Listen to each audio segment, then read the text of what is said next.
And we're back, everybody. The losers bracket final coming up next at the Heroes International with 30K going up against Tempest. What happened there? What happened there? I mean, sometimes you go up against Bangbush and you lose, you know? They're looking really strong. We actually just saw them take down Tempest in the last series. It went the distance. It went to game number 5. And honestly, I think for my 30K boys, I think that's a good sign, right? Like, I think Tempest might be a little bit rattled, might be a little bit tilted. Yeah, I know what you're saying. I know you're doing the math in your head like, oh, 3-0 win, you know, in comparison to 2-3. Look at Tempest here. I mean, these guys, they were looking good the entire tournament, and obviously you are correct. They are not going to be happy finding themselves in the losers bracket now. But at the same time, you would rather go up against Tempest than against the Europeans here. I think everybody was banking on Tempest making a clean run through the winner bracket. Hey, well, Bangbush just beat them, you know? So it's like we would rather play whoever lost. But at the end of the day, you know, 30K, the boys, they're here to win. You're not going to play against the one who won because you're already down there. Okay, we're about to beat Tempest and then take down, you know, the EU boys in the final. That's how it goes. I mean, you got to beat everyone to win the tournament. So, but yeah, I mean, that last series was a really fun one to watch. I feel like that first game on Towers of Doom, like, what a way to start off the day. Yeah, and that last one, I mean, Ultralisk on his Maiev, that was just so incredibly scary. With that tether into the Uther stun, into the Stukov was fantastic. And we're heading now into another best of 5 series. So USA against Korea. Infernal Shrines is map number 1. And we are headed into the draft here. So it's going to be pretty wild to see how this is going to work out for 30K in particular. But we're starting things off with the ban on Brightwing and Tempest. We even asked them and we said, like, okay, guys, do you need a little bit of a break? Do you need some food? And they're like, no, just let's just go. We need a couple of snacks later, but no, we want to go. They are eager to prove that that was not what the Korean audience is to be That's a good sign for them, right? Yeah. Like the fact that they immediately want to bounce back, that they just want to get back into the game, right? Because a lot of times, you know, losing in a best of 5, it can be, you know, a bit debilitating, a bit, you know, demoralizing. And to have like the gusto and to the feeling of just like, hey, we want to get right back into it because, you know, we got to beat 30K so we can get revenge on Bangbush in the finals. It definitely feels like that's where Tempest is at. But 30K, I mean, they got to take them down. Obviously, I'm biased. I own that team. Those are my boys, former teammates. Like, you know what? Cantaloupe, right? That's what Tim and I used when I was being a little too 30K fanboy. You can just say Cantaloupe and let me know. But yeah, like I think 30K. I'm not going for a safe word with you. Oh, you're not. You'll just be like, hey, chill out. But like, I don't know. I think 30K is pretty good. I think 30K is pretty good. So I think Tempest has got a lot. Hashtag no bias. Hashtag zero biased. You know, I'm an EU fanboy like Khaldor here. But these 30K boys, they've been impressing me, especially I would say Cure yesterday. Honest Tracer going head to head against Reset. That Tracer play by him was so incredible. I mean, he played it twice in a row. In the first game, he had a lot of support there. It was much easier for him to go deep. And then in the second, I looked at it, I was like, that's quite the call there. I mean, that's still possible, but boy, you got your work cut out for yourself. And all of a sudden, he comes in, goes, as you said, toe-to-toe with Reset. That was incredibly impressive. I think a lot of people consider Genji into Tracer to be a Genji favorite matchup, right? You have the deflect for the bomb. Look at him there. Look at that teamwork. Look at that teamwork. Look at those boys. Look how serious they are. Is that a... Ooh, that's them staring into your soul, Tempest. That's them coming for you. But wow, this draft is looking spicy so far. We got a Mei for Tempest. Exactly. We're getting Mei again, and we have Lucio. And the Koreans really, really love their speed supports. I've been talking also a bit with Dequaza about this, and he was echoing that, saying they love to pick their Lucio. They like that Bloodlust Rega, mainly because it allows them to just speed things up a little bit and engage into these fights. Mei, of course, to slow the opponent down. They're the same from Leoric. And that pick into Mei is something that we've seen from Capybara already once. He would have, of course, loved to get the Diablo here. But by now, everybody that has their senses together is looking at the Diablo as the first ban and says, like, yeah, do we really want that?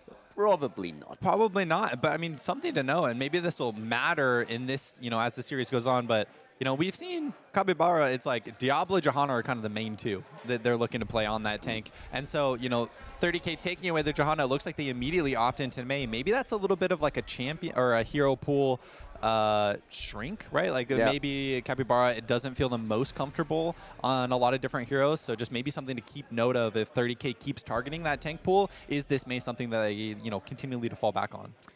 Rhaegar gets banned, so he's already taken away. I mean, with Brightwing and Rhaegar gone, we'll see what Legacy then goes for. But of course, all eyes on Cure here. Once again, what is he going to pick? Are we going to see him with another Tracer play later today here? Is he going to bust it out even here? Of course, I don't think Cure. I think Malthael would be more of what I'm thinking if Cure is going to pick. Okay. We They got go Hogger, Ender. they leave it. So, I mean, Cure still could go some sort of melee assassin. You know, I think Malthael is the one I would be leaning towards if he plays that. Otherwise, I think he's going to play something like maybe a Hanzo, maybe some sort of secondary backliner. We get Sylvanas for the Koreans, so now we have a bit of added push power as well, and we've seen how much damage she's done the entire tournament. I mean, such a great hero, pretty much can do nearly anything, side lane pushing without a problem, enhance any objective pretty much when you're getting the Sylvanas going too, and you can always then in the team fights with the Wailing Arrow, with the mind control that we've seen, set multiple comps up, and with Chromie now also coming in, all those slows that we're going to see from Mei and from Leoric will really help Gonda to connect with the damage. Yeah, really scary front to back for Tempest. You know, that's something where 30K is going to have to be afraid diving into this composition. Chromie and Sylv going to be throwing down so much damage. Lucio able to kite him out, and just two beefy frontliners, right? If Leoric dies, they'll come back, and Mei is very, you know, like notoriously hard to kill. And it looks like they have a lot of slows as well. You know, maybe Entomb, you know, maybe we'll get some slowing sands. Okay, you called it, Khaldor. We're going to get it again. Cure's feeling hot from his yesterday Tracer matches, and, you know, I like it, especially with the Chromie Sylvanas last two picks. You need something that can get back there and pressure them, and Tracer really doesn't care that much about slows. And it's also a bit of a question of trying to make a statement here, coming into the game saying, hey, we're not afraid. He's the one that really also carried a lot of the responsibility here, trying to just give the team a confidence boost. If he can do it now in the first game of this best of 5, that would be fantastic for him. Yeah, and for the Koreans, it's also a little bit weird. We talked about that mental situation that they find themselves in. They go down 0-2 in the best of 5, start the reverse, we win the first map, win the second map, and then in their head it says, guys, if we pull this off and win 3 in a row now, they would be on top of the world, and then just as it's in reach, victory is taken away from you, and now they're in the lower bracket. So they need a confidence boost. If 30K wins here, that would be incredibly good for you guys. Yeah, I think it'd be really hard for the mental of Tempest, because that game 5 wasn't even close. It was not even close. And I think it was a draft diff, right? Like, I think if it's them, you know, you had double support, you had Uli on Maev, so it's like a rough game. But we're getting into it. Game number 1, Tempest versus 30K, Korea versus North America. And we've got on the left, in the blue, we've got Tempest. We got Capybara on the Mei. We got Gondar playing the Chromie, KCB on the Lucio, Lockdown playing the Leoric, and Kwepi on the Sylvanas. And over to the right side of the map, 30K, North America, representing it with Cure on Tracer, Madara on Tychus. We got Legacy on Anduin, Cattle on Johanna, and Liam is playing Hogger for the North American team as we're headed straight into the mid lane. The Koreans willing to brawl here. 30K, not so much. Already splitting a couple of heroes up to the top in bot lane. I think it's smart into a Sylvanas, right? Like, yeah, Tempest is 5-manning mid, but a lot of times you'll see that Sylv, or maybe, you know, a Sylv Lucio go to that top, try and get half a tower or bottom. So I think a smart rotation coming out from 30K, just playing it a little bit passive in the early game. But yeah, this is, you know, just rotation, going to be starting up here. I really am going to be interested to see how this Shrine actually ends up playing out, because, you know, you have the Hogger for 30K, but I'm just afraid that he's going to get chunked down if he really tries to set up that spin with the Chromie, with the Sylv, with the Leo. They got Tychus too. After level 10, they can rely on Odin, so that's definitely going to help them a lot. It's actually really interesting because I talked to Cure. Oh, damn, son. That was a ton of damage.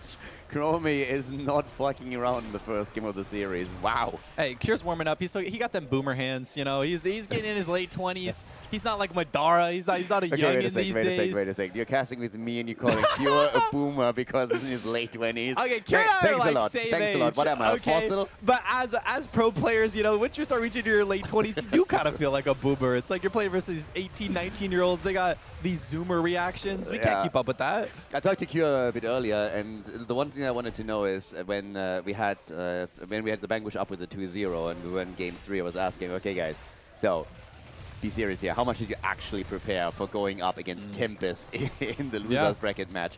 And Cure said that he was one of the few who actually called a bang bush victory, that most of the 30K boys were really looking at the Europeans, thinking that they would lose in the winner bracket final. Talking about losing, Sylvanas is lost here, and that's the first kill. Cure delivering for 30K. Yeah. Cure doing a great job here. Wanting Lucio as well. KCB, they are actually looking for the Mei in the bottom.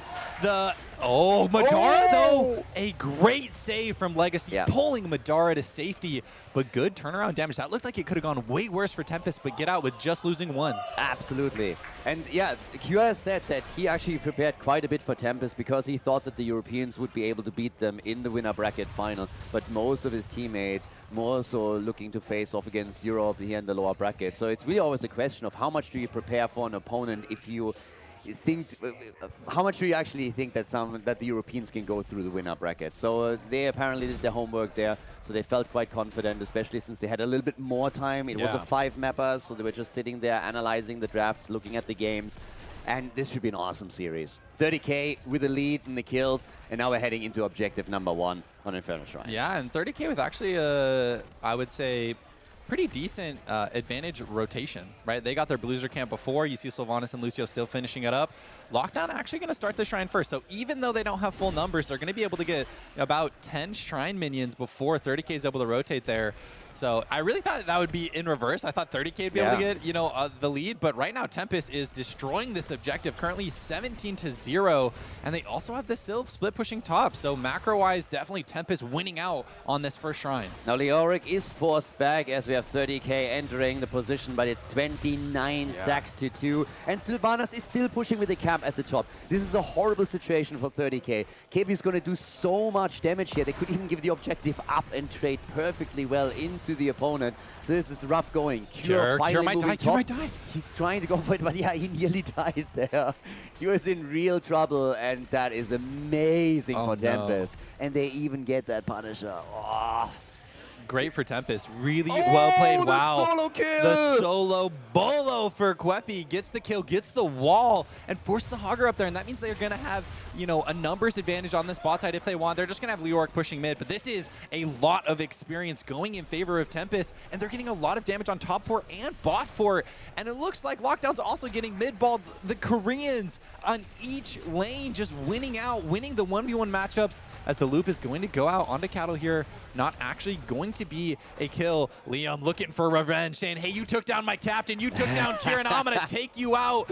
Is he actually going to be able to do it? The spin from Liam does even it up. Gets the kill. Well played here. Really, really sexy play from Liam. That one was necessary. But a lot of the damage done. Tychus getting crushed by Chromie. But let's take... Wait a second. Tracer coming in again. And Tempest trying to retreat. Cure gets turned on. Has to be careful. Gondar's doing so much damage to Cure here on the Tracer. Really struggling to find those angles that we saw him get yesterday of just getting in onto the backline. Gondar laying down the hurt onto the North Americans. But definitely a good kill from Liam a bit earlier. So let's take a quick look at that again. They were really starting to chase KP down, and Sylvanas was doing so much damage with that camp. The top 4 nearly gone. But that was very well anticipated here. So no chance in this situation for Sylvanas to get out. It's 2 kills to 2. Bit of an experience lead for Tempest, but it's really the structural situation on the map where they have pulled ahead. Big structure difference. And that's the thing is with Sylvanas, you know, you can, with this next objective, if they get it, they can split push and get these side forts. Could easily be, if Tempest gets this next objective, a 3-4, you know, win for them, or basically 3-4 advantage for them, which would be massive when it comes to, you know, positional advantages. 30K walking in here, just hit level 10. Not going to be able to connect the route from Anduin, so would expect to see both teams just back out. But with Lockdown coming in, the Entomb onto Liam. Sylph Silence is going to connect. Loop onto Cure as well on the Trafer on the bottom left side. Khaldor, this fight is not going well for NA. No, it definitely isn't. They're trying to retreat here. Liam has to be careful. It's pretty low. Catalyst moving in again. The ice wall is being put down. Korea with the wall, and they're trying to make NA pay for it. Sure. Already the blue team retreating. The bomb. And here they come. They're looking for it, and they find it. Sylvanas is dead as Cure with a light bomb engage follows up with his second kill and drops Lucio. That's what they need, but they need to use that to actually get some structures down. They need to translate that into a wall as Lockdown able to escape, not even taking like any damage here, but Chromie just so hard. We're going to be seeing a replay of that last fight. Cure getting the perfect pulse bomb onto Sylvanas, taking down Kwepi, and this light bomb, the blink forward Lucio generally so hard to catch down, but a great 2 kills for 30K. Yeah, those were super important. They're losing so much infrastructure. The forts haven't technically fallen yet, so they're not facing any collateral pressure. But they definitely have to do something. And getting kills like this and pulling ahead a bit in experience and also trying to get dominance on the map with the increasing death timers at this point is super important for them. And the next objective is spawning in about 30 seconds. You see Hogger, you see Liam already setting up the Bruiser Camp. Sylvanas, Kwepi going to be walking over to theirs as well. So both teams going to have Bruiser Camps pressuring in the top lane. 30K will have a Siege Camp advantage in the bot side, but this may allow Lockdown once again to, instantly start the Shrine and get some sort of lead. 30K does have Odin this time around, so they're going to be better at taking down the Shrine minions, but they need to rotate there quickly. They can't let Tempest get a massive Shrine lead again. Odin is absolutely important here. They need it right now. And again, the early lead, as you just talked about, for Tempest on the Shrine. They don't get as much as last time. Here comes 30K. They're looking for a position. Hogger is starting to move over from the top lane as Sylvanas is still dealing with the camps here. They hope to get some split pushing going on once more. Oh, Cure flanking around Kwepi. Needs to be careful here. Lucio is there. The silence, though, does come out. A lot of return damage. The stun from Liam. Cure's very low, though. Legacy. Oh, Gondar barely off the mark. Almost killed Cure. But during all of this, we see 23 Shrine minions in favor of Tempest to the 16 of 30K. Okay, 30K is able to get a couple more. Odin going to be coming out here soon. 13 has been achieved for 30K, so they do have the lead. Maywall does come out here in Tomb as well. The Odin in a rough spot. They're going again for the backline here as well. Lockdown a little bit low. We're trying to get the kill on Leoric, and it's about to happen. Lockdown falls. 30K with Odin now taking full control of the Shrine. Capybara in trouble. Has to ice block. Might still fall here as he's being followed up on. But the Punisher is taken by Tempest. The Koreans once again with the objective.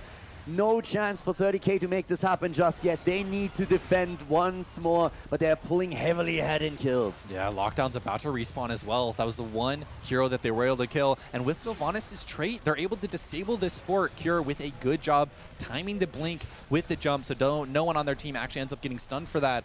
But with the objective so healthy, this is 100% going to be the mid fort. The question is, what does Tempest want out of this? And it looks like they are going to start rotating towards the bot side. They're going to look to get this bot fort. There's a couple of things to talk about for sure. The bottom and the top are both pushed by 30K. So while they lost the fort in the middle of the map, the problem was really losing out on the objective. But their side lane pressure was really strong. So the macro that they used in this particular instance was absolutely perfect. If they can buy more time and maybe win that objective, they find themselves in a commanding position.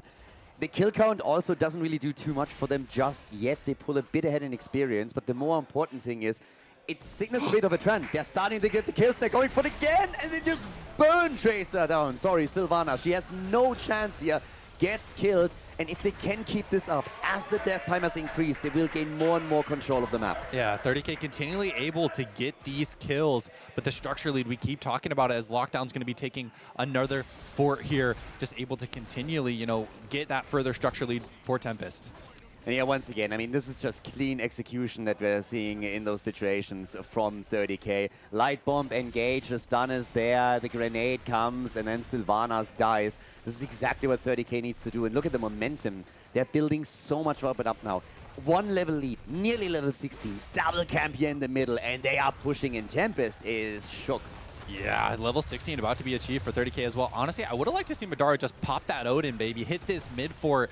Maybe he wants to save it a little bit longer, but, if you're able to get that, okay, Lockdown on the top side, Entomb going to come out. Cure able to get the kill, though. Kwepi, though, does not have an escape at this point. It's a double. That's 2 kills to 30K. And we see Tracer's running circles around Tempest. What's happening here?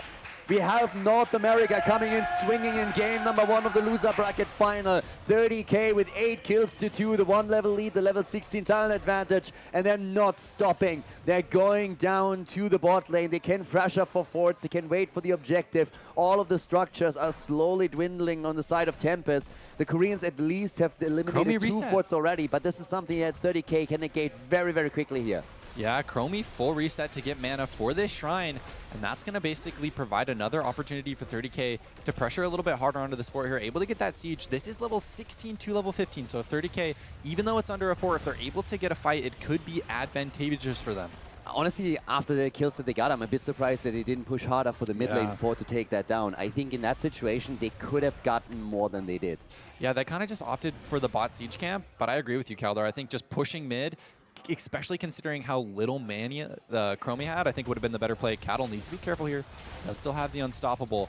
but now is not the time to get picked for either team. This next objective is crucial. Whoever gets this is going to win the race to 20, and they're going to have a commanding lead going into the late game. Yeah, absolutely. And level 16 is now available for Team Tempest, so they are trying to stabilize here, and they've finally drawn even on talents with the opponent. They're trying to use Chromie to soften the targets up a bit more, and they've definitely identified Cure as the main threat here. They're always keeping an eye on him, trying to pressure him here further. If they take this fort down, then there is no fountain available for 30k on the next objective. Objective spawning in about 2 seconds. Bruiser camp advantage is going to be in favor of 30k as Maywall does come out. That's going to be one ultimate used for Tempest. Cure falling a little bit low. You see Legacy on the Anduin continuing to just throw out heals onto Cure here.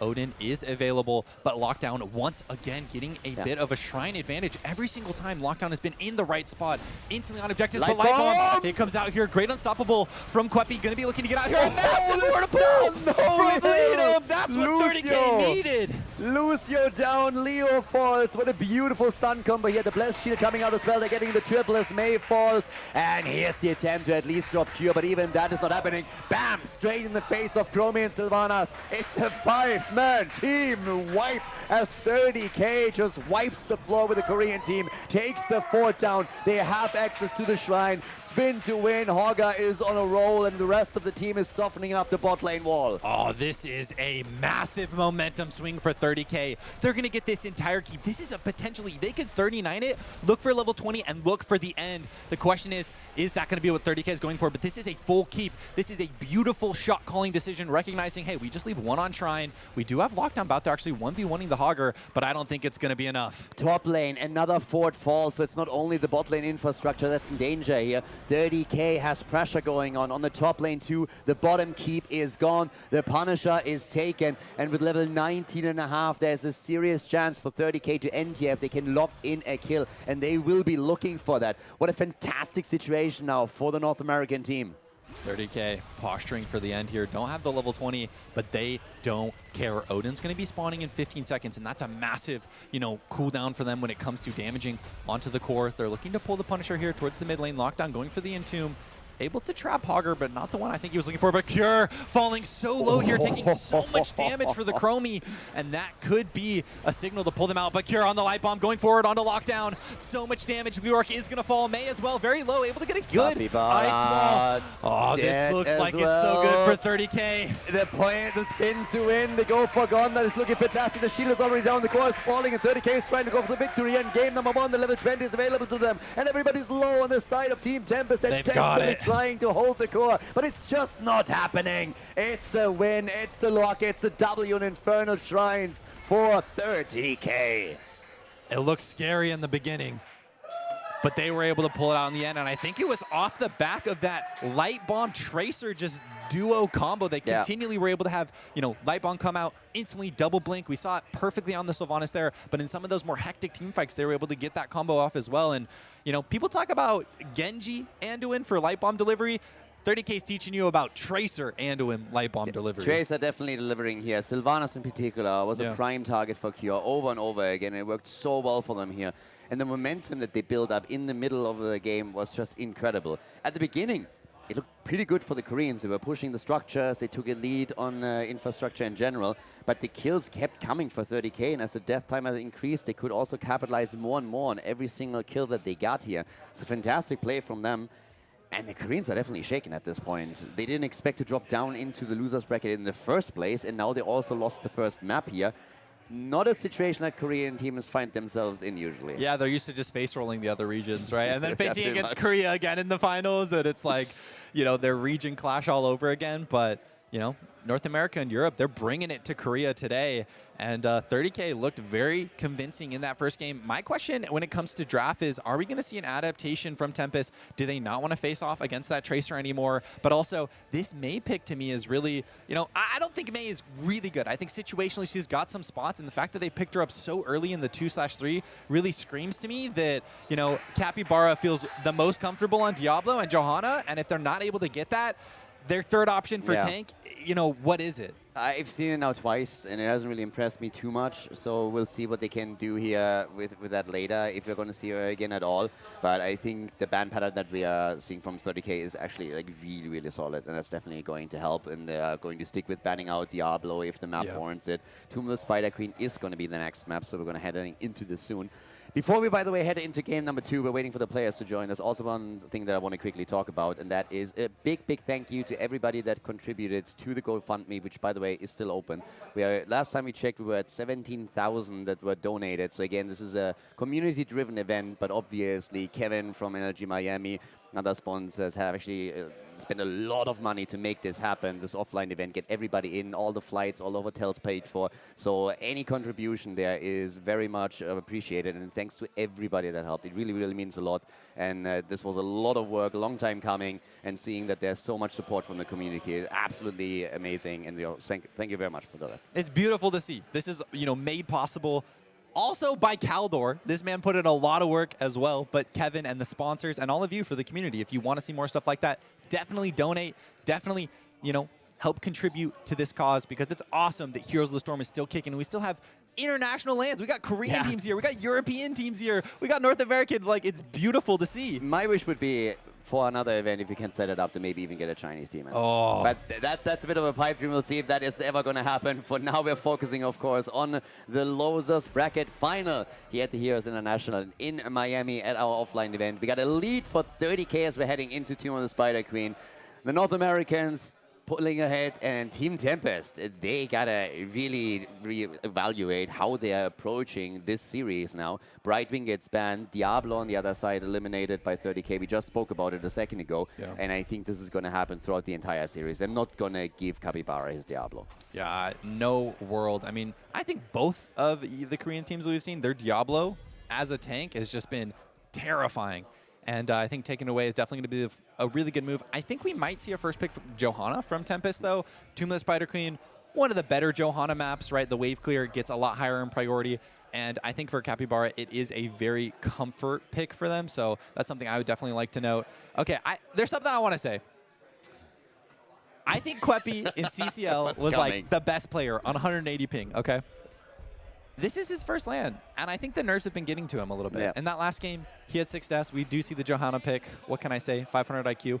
But, I think going deep on this one. Yeah, going deep on that. I mean, Johanna first been crazy. But Tomb of the Spider Queen, never seen anything like it never seen before. anything like that before. But yeah, I just for me, Kweppy, I think is such a strong mechanical player. But I think, flying all the way to Miami, I definitely maybe feel like the nerves have been getting to him a little bit. And, yeah, that's all. Like that's just the thought. Like, and I'm curious if you agree, if you think that as well. I absolutely do. I mean, this is obviously a small LAN event, so it's not like we have 5,000 people sitting in the audience. Yeah. So, but it's a different stress that you are dealing with, because everybody's so approachable here too. Yeah. You have the fans directly in front of you. Everybody is talking to you. People are saying hi, and there is a certain amount of pressure when you're playing in a situation like this. And of course, it's not only them playing for the victory here, but they're also representing Korea, and especially for Korean players, that is a lot of pressure. The Korean community can be pretty harsh and is very unforgiving, so that adds more pressure to it, and that you then not feel very comfortable at the start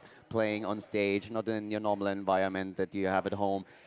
That takes a toll, and it might affect him more than others. And they also, this is something you mentioned, Korea, whenever they come to these lands, they never have home field advantage. They never have the crowd cheering on their behalf. Exactly. Right? It's like we talked anytime about this. Cure, the North American players get a kill, everyone's like, whoa, like clap it, like USA. And then when Korea gets a kill, it's just like silent. It feels so sad, because like everybody likes them. The Koreans are amazing. Like everybody here loves them. Everybody's taking picture with them. But at the same time, they have been so dominant over all the years that everybody is like, could you lose a game or two? Yeah. Just fast, just to make it a bit more interesting. And today is the first time that there's really a couple of cracks appearing, right? So we'll see what happens. 30K definitely feels confident. They get Hogger here. They have Junkrat. And Anduin is taken away. So look at the bans, by the way, for 30K. So first they get rid of Diablo, and then it's just like side lane is eliminated. They're like, no Blaze, no Leo. We don't want none of that. Yeah. And I mean, picking up the Hogger in the first rotation seems like they definitely were looking for some sort of an offlane choke, getting that priority. But I think Madara on Junkrat is really, really powerful, especially on this map, right? The boobs, the traps, the wave clear that Junkrat provides. I think that's a very comfortable hero for Madara, and the Anubrak and the Elusio. I feel like Cattle Anubrak's actually been one of his most impressive tanks to me when I've been, watching him play. I think he just really knows his limits, really knows when to burrow in, when to, go for different stuns, and being able to maybe get out with just like a sliver of health. And now that he's given up on debilitation, this is definitely making that a lot stronger. I was ripping that in for that. It was like a year ago, in some of the games. I was like, what is that? It's like memes right there. It's all about epic enter because you're epically entering the backline. But we see a little bit of a European inspiration, a little bit of Uli, a.k.a. Ultralist inspiration. Gondar getting the Maiev. Nothing more terrifying than a good Maiev player. Yes. That is definitely always one where I'm like, let's see how that works out for them. But they got a lot of stuns, and here comes Tracer. Tracer's just making a statement. Cure's coming in saying, like, guys, if it ain't broke, if you don't ban me, I will pick this all day long and wreck you. So can he do it again? They got some stuns to come in. They have the Lucio here too. And if Tracer is able to repeat what we just saw without the light bomb as the follow-up and when taken this time by the blue team, then Tempest has to completely re-evaluate their ban patterns as well. I mean, this is game 2, so we're going to have a short break after the second map as usual to give the players a chance to just reset a little bit, go to the bathroom, eat a snack.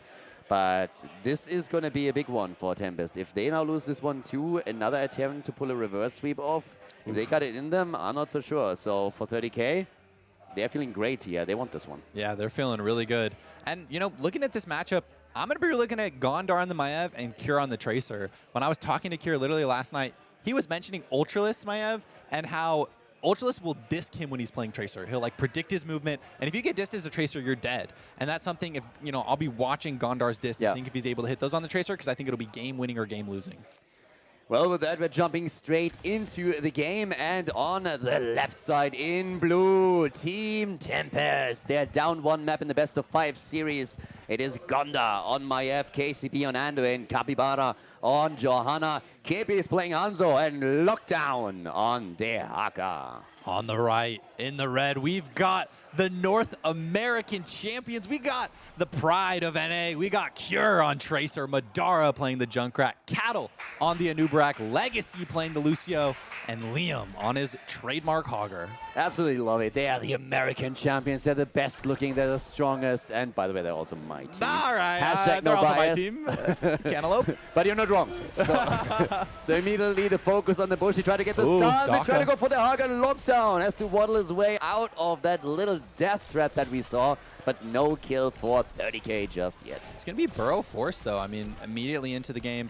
Not too big. Definitely something that Tempest can play around. But we see Cure as well on the Tracer already in the bot side. Oh, going to get tongued. So going to be forced to recall. But it looks like 30K is really looking to lay the pressure down on this bot side. I would not be surprised if we see them, maybe tap up, maybe clear this bottom wave, and then go for Giants. Or, okay, it looks like Cure is just going to hold the bot lane while Hogger actually takes the Bruiser camp.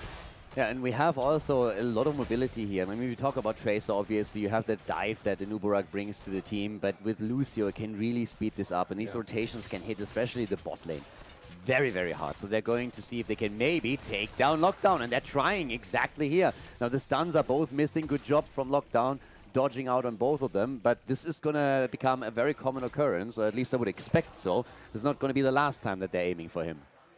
Yeah, and I think that having the Junkrat is so nice for 30K in this situation because Tracer provides 0 wave clear. Lucio provides basically 0 wave clear. But Junkrat, Madara is able to pretty much just double soak very safely, with the boop, with the Qs and the, splash AoE auto attack. So this is a really well put together draft. But you saw 30K actually hold the Bruiser camp, and this here is for the reason. They wanted to get their Knights lined up with their tower shots so that they get a stronger defense. So a great macro decision coming out from them, allowing them to just, have a bit of a better clear here and not actually losing any turret damage so far.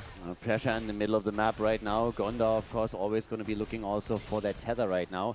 There's still a little bit of damage that you can do here. This time we don't have a Sylvanas on Tomb of the Spider Queen that could help and enhance that even further. With the level 4 talents that are now kicking in the bed of barbs for a bit more control. And yes, it is Cure. Time and time again, looking for the backliners, looking for the squishies as KP rides away with the pleb horse. It is going to become a little bit tough for him to engage later on. I mean, he's going to be facing off against Dehaka and Tong. He's going to be facing off against Maiev. And, of course, there's also going to be a blessed shield for Johanna. So Q needs to be super careful how he approaches these fights. Yeah, a lot of CC. Definitely going to be feast or famine, all based on Cure's positioning, all based on his reaction speed. it's going to be pretty difficult for Legacy to be able to save him, as Cure is just getting chunked out. But it seems like this is a pretty common occurrence in the early game. I think level 7, you know, getting that reload talent is a pretty big buff for the Tracer, provides a lot more damage.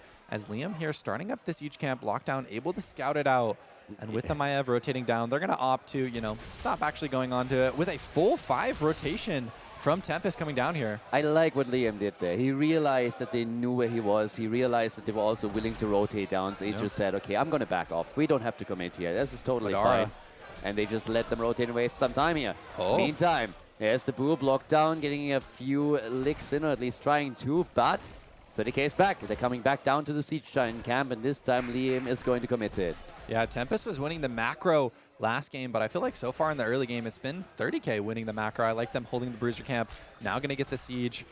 As you know, both teams. You go. I gotta say that Lockdown also on the Haka is just terrifying. Like, this guy is so good at connecting and CCing you, and he has soloed more than one player in this tournament already. So I really, it's not only Maiev that I'm watching for here, but also the Haka and what he can contribute in those team fights. But at least for now, it's 30K that not only gets the early level 7, but they also have the 30 gems that we turned in here and that they secured. So a very good step towards a first Web Weaver wave. And that was Junkrat, right? That's kind of the ideal target that you want. Dropping those, just because, you know, he's a squishy backliner, and if he gets jumped on, he's definitely going to die. It's much harder for him to maybe survive in comparison to something like an Anubrak, like a Hogger, like a Tracer.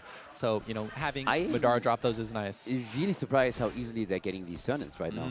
Red Web Weavers are going to come down, and Tempest kind of dropped the ball here with the turn-in control. I mean, it was the easiest rotation ever. We had at the beginning Tracer at the bot lane. The Haka couldn't do anything. We have Hogger moving in. They swap. Both of them turn in, nobody contests it, and that's a Web Weaver wave that Tempest just let happen without even trying to disrupt them. Yeah, and I think there's just kind of like a lot of chaos coming out from 30K. You constantly have a Tracer, constantly have a Lucio in your face, and they're, you know, not just like they're looking for kills, but at the end of the day, they're just trying to be pests. They're trying to annoy you. They're trying to keep you focused on them so that, look at Madara right now in the Junkrat. Cure, though, gonna actually die. But again, Madara is getting so much value on the top side. So, yeah, it really sucks that your Tracer died, but your top and bottom Web Weaver are getting a lot done. That is definitely true. And normally it's okay, that makes the defense now so much easier. But as you mentioned, the top lane has taken a ton of damage down at the bottom of the map. We see a similar picture, and Lockdown is now going to be attacked as Cattle comes in too. So Anduin is on his way, trying to make sure that nothing happens down here. But it's a full rotation from 30K. They're coming in with everything except for Tracer. Khaldor rotating in as well. So they're able to get half of the bottom fort. Looks like on the top side, going to get probably 20 or 30% on that fort as well. So don't get the mid wall, which is unfortunate. You know, Cure dying as well means that experience is going to be pretty even. But as a whole, pretty solid structure damage for the side of 30K. But the question is, what is Tempest going to be able to get with their, you know, next turn in? And they're going to have ultimates as well. So they're going to have a lot more kill pressure. They're going to have that Dragon Arrow, that Bless Shield, like you mentioned, Khaldor. And this is now a very scary moment for 30K. If Tempest is able to get this turn in and get a couple kills to go with it, it could be disastrous. Cattle gets attacked. Yes, he tries to turn in. The disc is out. So is the stun, though. Can they get a little bit closer and follow up on it? Doesn't seem like it, especially with the Riptide. But they're moving around, moving in for him once again. Oh, Liam. Stun Liam with such a good play in the backline. Everybody dropping low because of it. And also disrupting Tempest heavily. But Khaldor not going to be able to get it as Madara escapes with a sliver of health. But you said it, lockdown on that Dahaka. That tongue was massive, did so much damage. And, you know, I think 30K could have gotten a lot of damage on that mid wall. But Lockdown stopping that with that tongue. Yeah, he stopped it, but still, that was such a chaotic fight. And initially, Hogger coming in and doing such a great job with that shockwave and then the follow-up damage. That Beetle had it coming, I gotta say. It's about to get squashed. Capybara with the attempt to turn in. It's actually fascinating. They have 100 gems now. They haven't turned in a single one.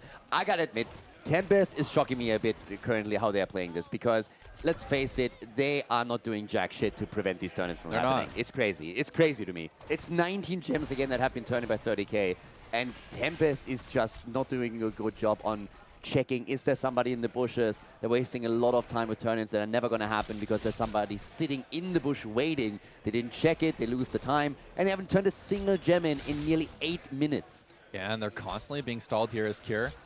Speaking about waiting in the bush, maybe it was looking for Anduin, a good scout And Capybara on the Johanna, not going to allow the Tracer to get the setup on Anduin. But during all this, Junkrat, I believe, is dropping 17 more gems there. It's nuts. 30K. You know, even if you lose the turn-in, even if you lose a couple of heroes, you still have half a turn-in turned in, so that's a big deal. I mean, to be fair, I really don't want to diminish what 30K is doing. I feel like they're doing a great job controlling the 2 turn-in spots and rotating around, but it just feels to me that Tempest is dropping the ball a little bit. So it's from both sides. Yeah. 30K identifying that and heavily capitalizing on it. Look at this, they get another turn-in now. It's the same thing happening again. Oh, the arrow, though. There's the hit. Lucio goes down. Maybe they can salvage the situation. The red team turned in, but the disc has connected too. And Uberot gets targeted, but he's able to move out. The death of Lucio, big problem though. And now Cure even getting attacked, getting chunked down to 50%. This could be a decent defense for the blue team, but the Web Weavers, they have been turned in again. 30K is dominating the objective, but those kills that we just saw for Tempest, that might just be the saving grace. Yeah, no, that's a big deal. I mean, the fact that you don't have your Lucio, you really want to finish off this top fort, maybe get some damage on this mid fort. Bot fort's going to die in favor of 30K, but losing your Lucio right as you get the turn in is very unfortunate for 30K, and that's most of their gems as well, so they're not going to be able to, you know, get another turn in for a little while. Oh no, here comes the disc onto Cure. This is very scary. The helping hand needs to come out. Cure is going to get saved. And now Tempest in a bit of a scary position. Queppy forced to jump over the wall, and this opens up an opportunity to push the mid fort for 30K. Yeah, they're nicely retreating, but it opens up the middle. Dehaka with the essence. Lockdown gets booped. 37 gems. Goodbye, baby. Oh, Gondor. Bless Shield coming out as well. The Light Bomb, though, barely not going to connect. A lot of damage does come out. Wow. They're not able to get those gems that Lockdown did lose, though. They have a lot still, but yeah, a massive arrow. They lose their entire bot wall, though, so 30K constantly been pressuring this bot side, and it shows. Yeah, so Tempest, again, I was just about to say that the one good thing that they did is nobody died and dropped gems, and then Dehaka got murdered and lost 36. So Tempest is absolutely shaken. I said in game number 1, but it's just simply true. Oh. They need to get their act together here. They're trying to look for these kills, but they're losing the map. If they can log a few more kills in and get momentum and map control, then they can start bringing this back, but they need these turn-ins. They have 109 gems. They're coming in again with Gonda and with Capybara, and since we have Liam taking the camp, they should finally be able to get a web weaver wave on this map. At the very least, They're getting interrupted again. Yeah, Gondor able to drop a lot, though, so that is nice. Now Maiev can play a bit more aggressive, right? When you have 40-plus gems, as a Maiev, you're a bit more afraid of going in, you know, looking for these flashy plays where maybe you trade your life, but you get, you know, 2 or 3 in return. Now is going to be freed up of the pressure of being, okay, I'm currently the bank for our team, as 30K with this Bruiser Camp is looking to finish off this fort. It is very low. Junkrat just trying to throw a couple of those cannonballs in, just trying to finish it off. Not going to be able to do it, but 30K really wants to stall this turn in, or at the very least take a team fight and kill them a bit. Hogger's just taking camp after camp. They had to deal with the Bruiser Camp in the middle. Now they got to deal with the Siege Giants at the bottom. Another set of gems is being turned in here by 30K, and we're still waiting for the first turn in for Tempest. And that is just cheeky. Well, they know that they're going to go to the night camp. 30K reading the rotation coming out from the side of Tempest, but Johanna has sniffed it out. This could be an absolute boss throw for 30K. They need to be careful. They have some traps set up. They've now scouted it for the side of Tempest. Tahaka going to be Zing in. Boss down to about 20, 30%. Joanna's in. Tahaka not able to connect, but Cure on the back line. Getting the Anduin. Hanzo arrow not going to connect. There's Cocoon. Onto the Hanzo. This fight's looking good so far for 30K. Lockdown on the backside, trying to pressure the Junkrat. No longer has Bureau, but on the other side, we have Liam, the Hogger, all by himself. Unstoppable. Hogger dead, and now the chase is on. The boss has reset, of course.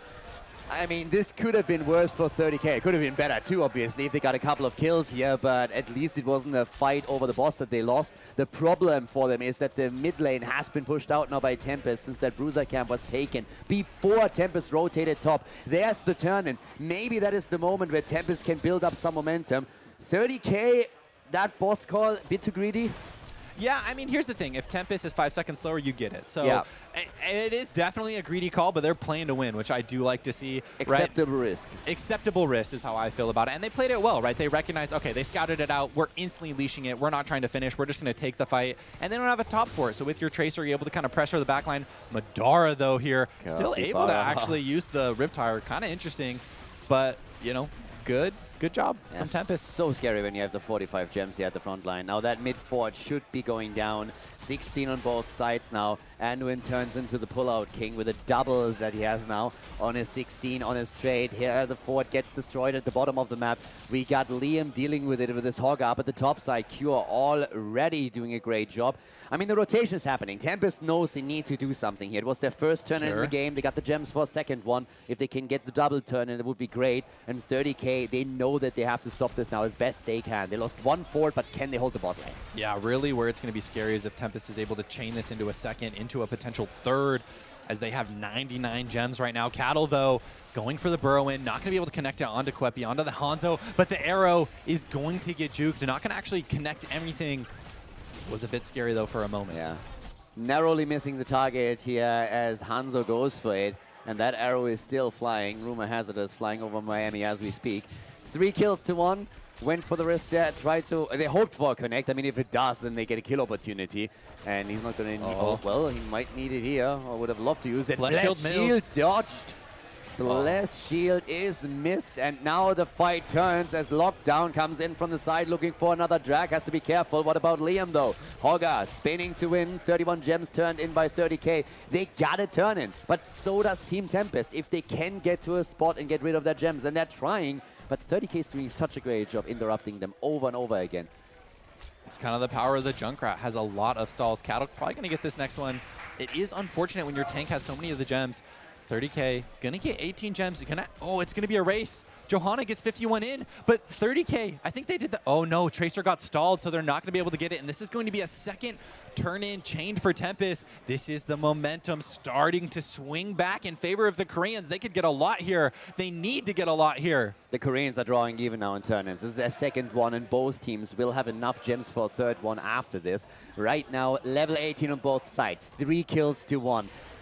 When it comes to structural damage, 30k has done a much better job. Tempest needs to try and take down at least these 2 forts, and they're going to be working on them. Cure, of course, he's the linchpin. We talked about it at the beginning of the game, and he got a few kills already, but it's getting more and more difficult for him to make all of this happen. Up against the light bomb stun, Hanzo's arrow, Dehaka, Blessed Shield, anything that connects here, and the disc is out, talking about connects.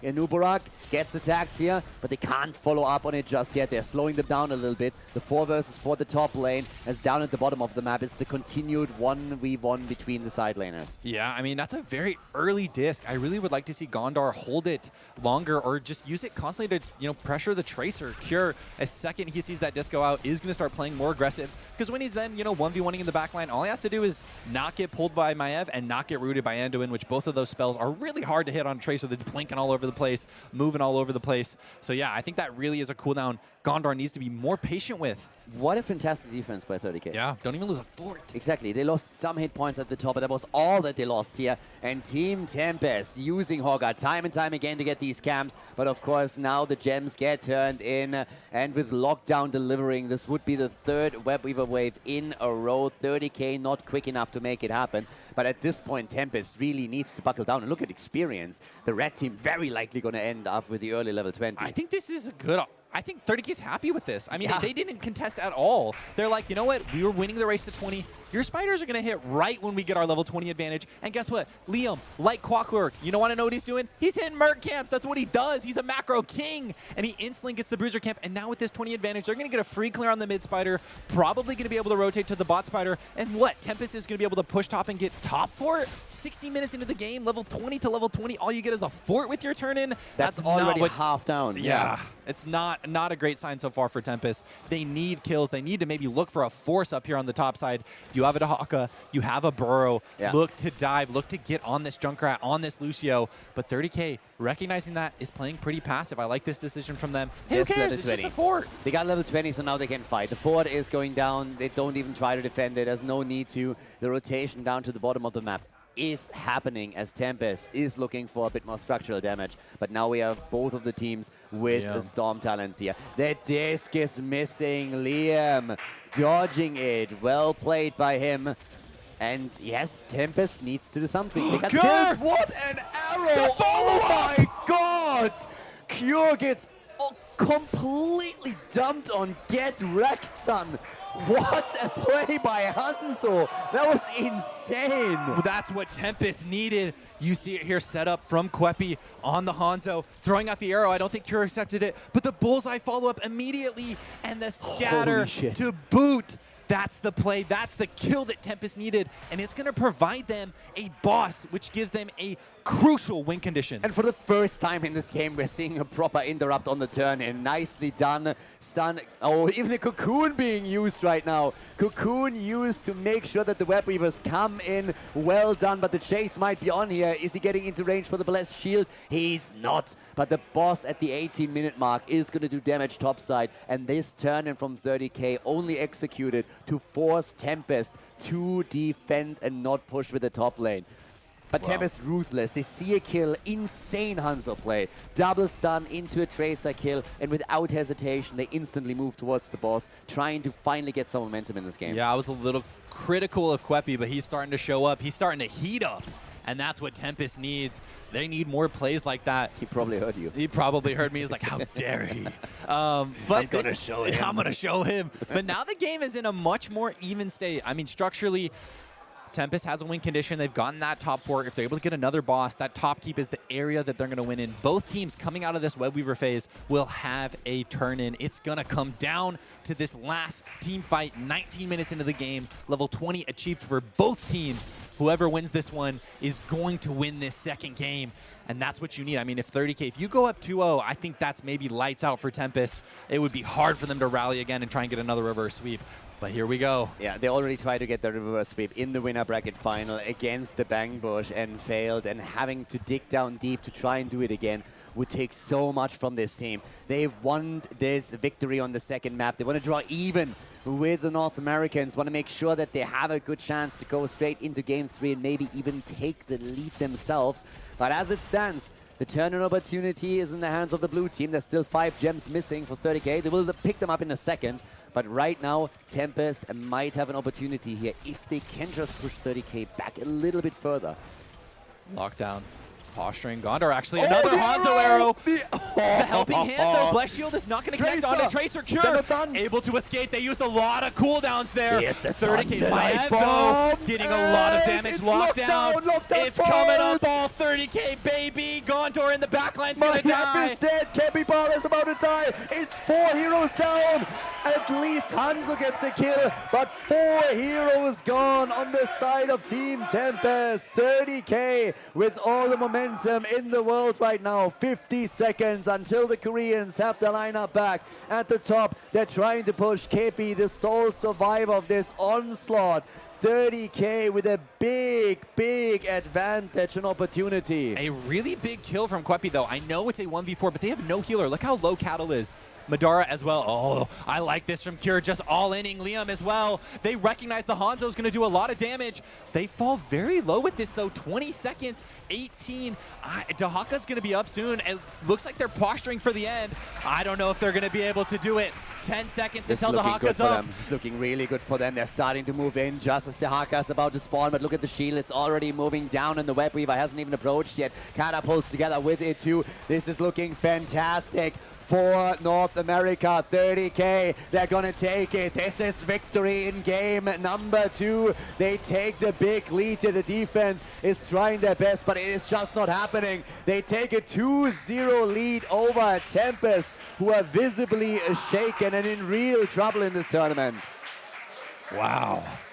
That last team fight looked like it could have gone either way. The Maiev getting so much damage down in return onto 30k, but it wasn't enough. Liam in the backline on the Hogger, just spinning on everyone in that little tiny area, doing so much damage. But really, Legacy doing it again. Literally his job description in 30k is save Cure from inting. That's it. That's literally his job description. And guess what, Legacy? You did a great job. I'm proud of you. You're getting a raise when you get home, baby. You gave him the helping hand. Got the Tracer out. We're going to clip that for him. Oh, okay. No, but seriously, such a great job by them. And the 2-0 advantage, I mean, Tempest, can they rally? Do you think they have even a chance here? After what happened in the winner bracket, I honestly don't think so. I think it's so hard.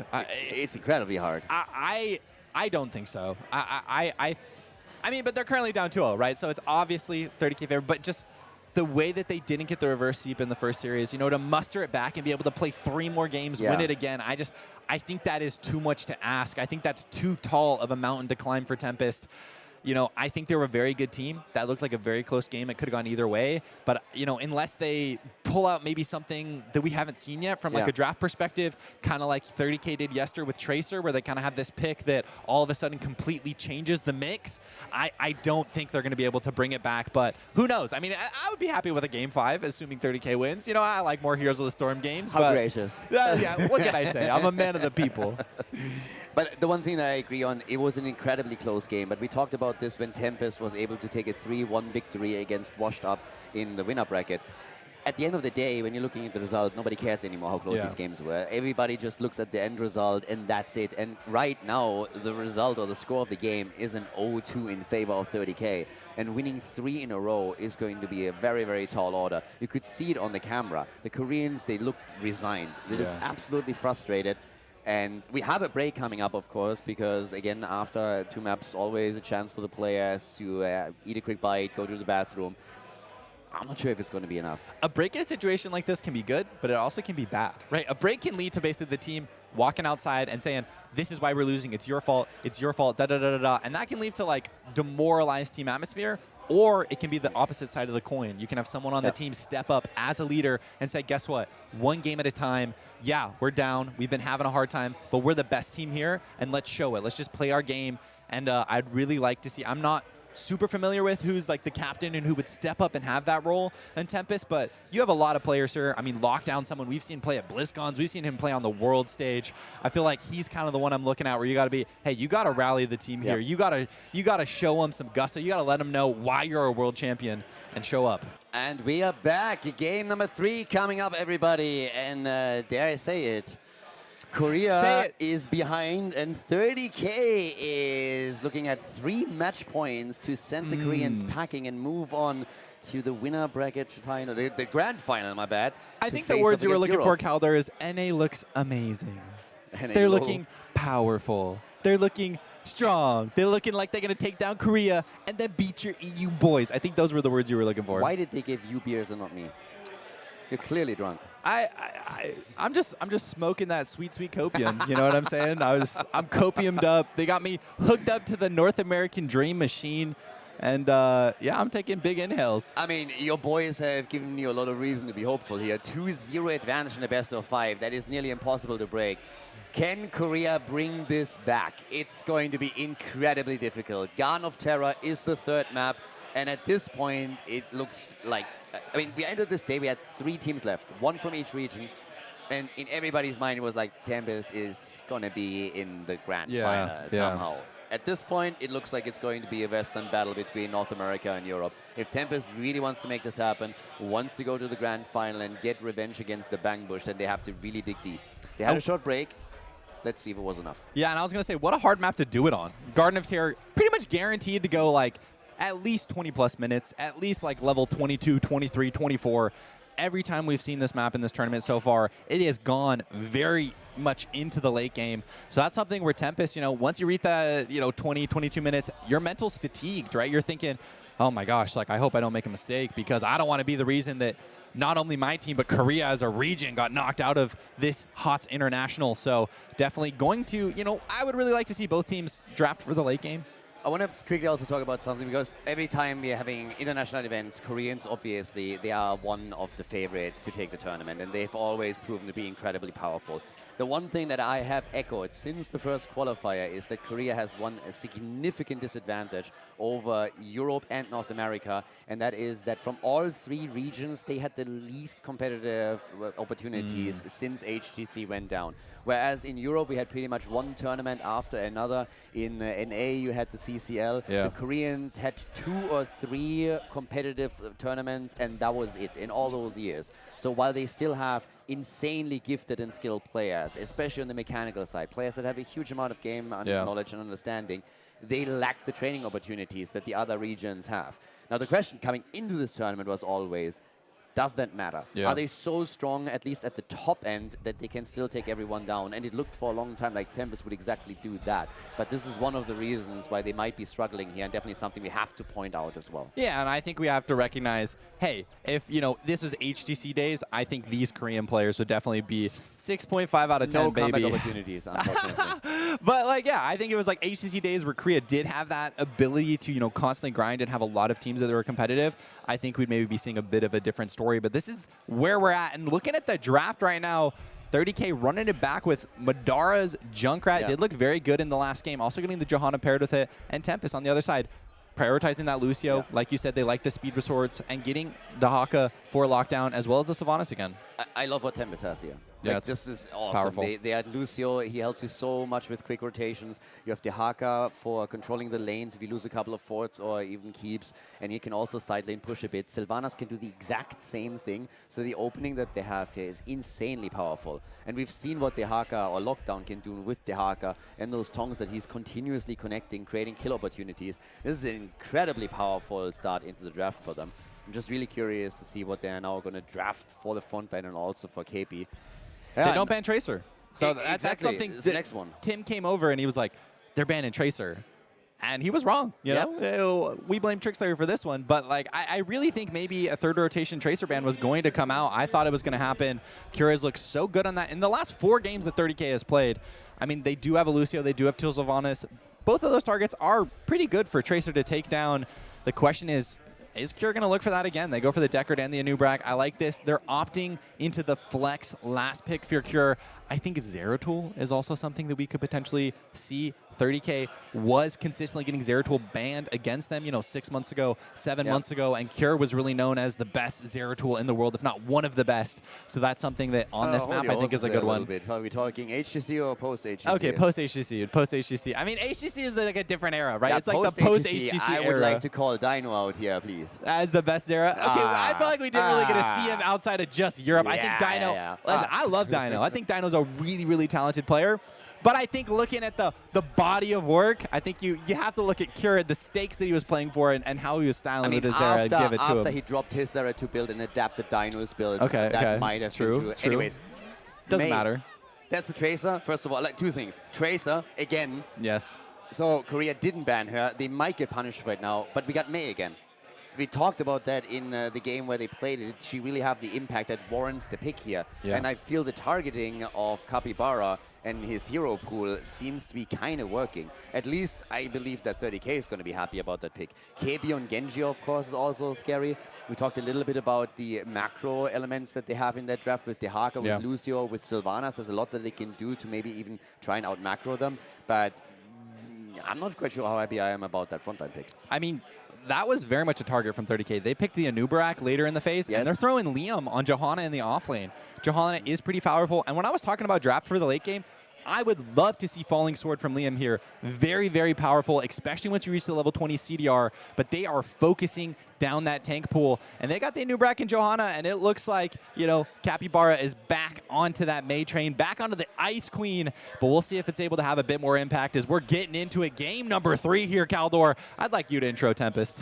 Well, on the left side, we got the Koreans. 0-2 in the best of 5. They really got to step it up here. We have Gonda on Sylvanas, KCB on Lucio, Kepi on Genji, Lockdown once again on the Haka for the global, and Capybara is playing Mei, as we have on the right side the North Americans, and with an absolute hashtag no bias introduction, Michael Udall. Oh, they're about to make the 3-OK Dreama, reality here, as we've got Cattle on the Anubrak, we got Liam playing the Johanna, Legacy playing the Deckard Cain, Junkrat being played by Madara, as Legacy falling very low here, and Cure rounding it out for the 4th game, 5th game in a row actually on the Tracer.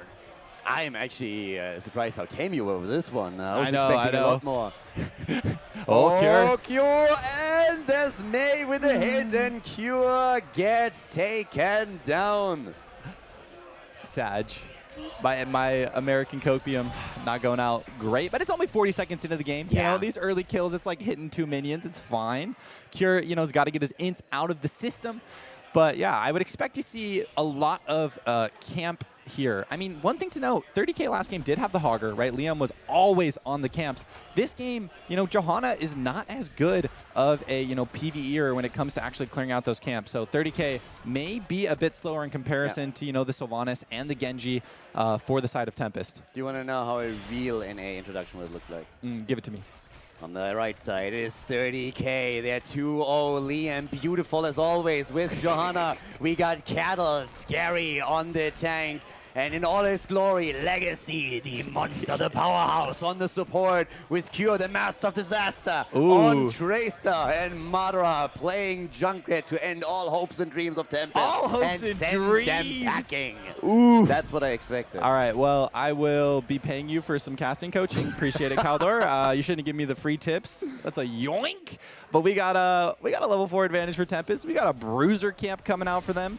And it looks like with this Sylvanas, they're going to be pressuring pretty hard into the bot lane. 30K already starting to respond with the Junkrat, with the Deckard King coming down here. But that leaves the poor old Beetle, Cattle, the old man just trying to kill these Siege Giants by himself in the mid lane. Going to be a difficult task as Liam is down here trying to clear out the bruiser camp. There's a lot going on here. We scratched on the surface in the draft, but let's really focus down here. The double support, sorry, the double tank that we have for 30K. Jojo can hold her own on the side lane whenever she wants to. And Nubarak, of course, in this case, in the middle. But it's really the late game when we are grouping up as more 4 and 5 stacks where it becomes incredibly scary because you have so much CC. You have so many hit point heavy heroes at the front that can shield the damage dealers.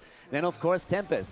Believing in that Mei, Capybara, he really believes that this is the pick for them. They have the Haka together with it. And what I really think is that if Tempest plays their cards right, these macro elements in their draft can pose a huge problem to 30K once that the game opens up a little bit and we have a few forts destroyed. Yeah, I'm really just looking towards who has the better level 20, because how this game goes, I really feel like the early and mid game is not going to matter that much. It's just going to come to kind of those coin toss post level 20 team fights. Who's going to be the one that has, you know, the better level 20 upgrades? And the main person I'm looking at is the Riptire upgrade and the Johanna upgrade for assuming Liam goes Falling Sword. If he goes Blessed Shield, I might have different feelings about it. And then, you know, for the side of Tempest, Genji with the X Strike, you know, Lucio does scale very well. You know, if he goes the upgraded Isolation for the Dahaka, gets the AoE silence, could be very, very powerful. But yeah, that's really what I'm just kind of checking out is who's going to have the stronger post-level 20, because that's what I think it's going to come down to, a late game team fight.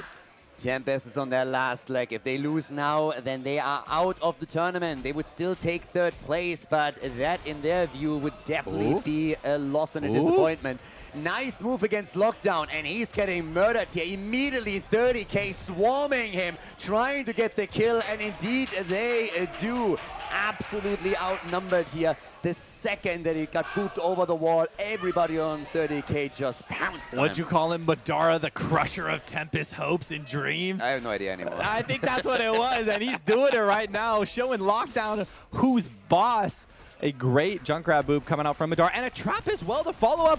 Oh, we're going to get another root. Lucio in a very scary situation. Oh, the boop actually stops Anubrak from being able to hit the Impale. And now Lucio going to try and zip out. But look at Cure coming on in with the Tracer. It's going to hurt, but Jojo died too. Johanna is dead at Casey. Are you kidding me? No, he's taken down. That would have been ridiculous. But Jojo dying.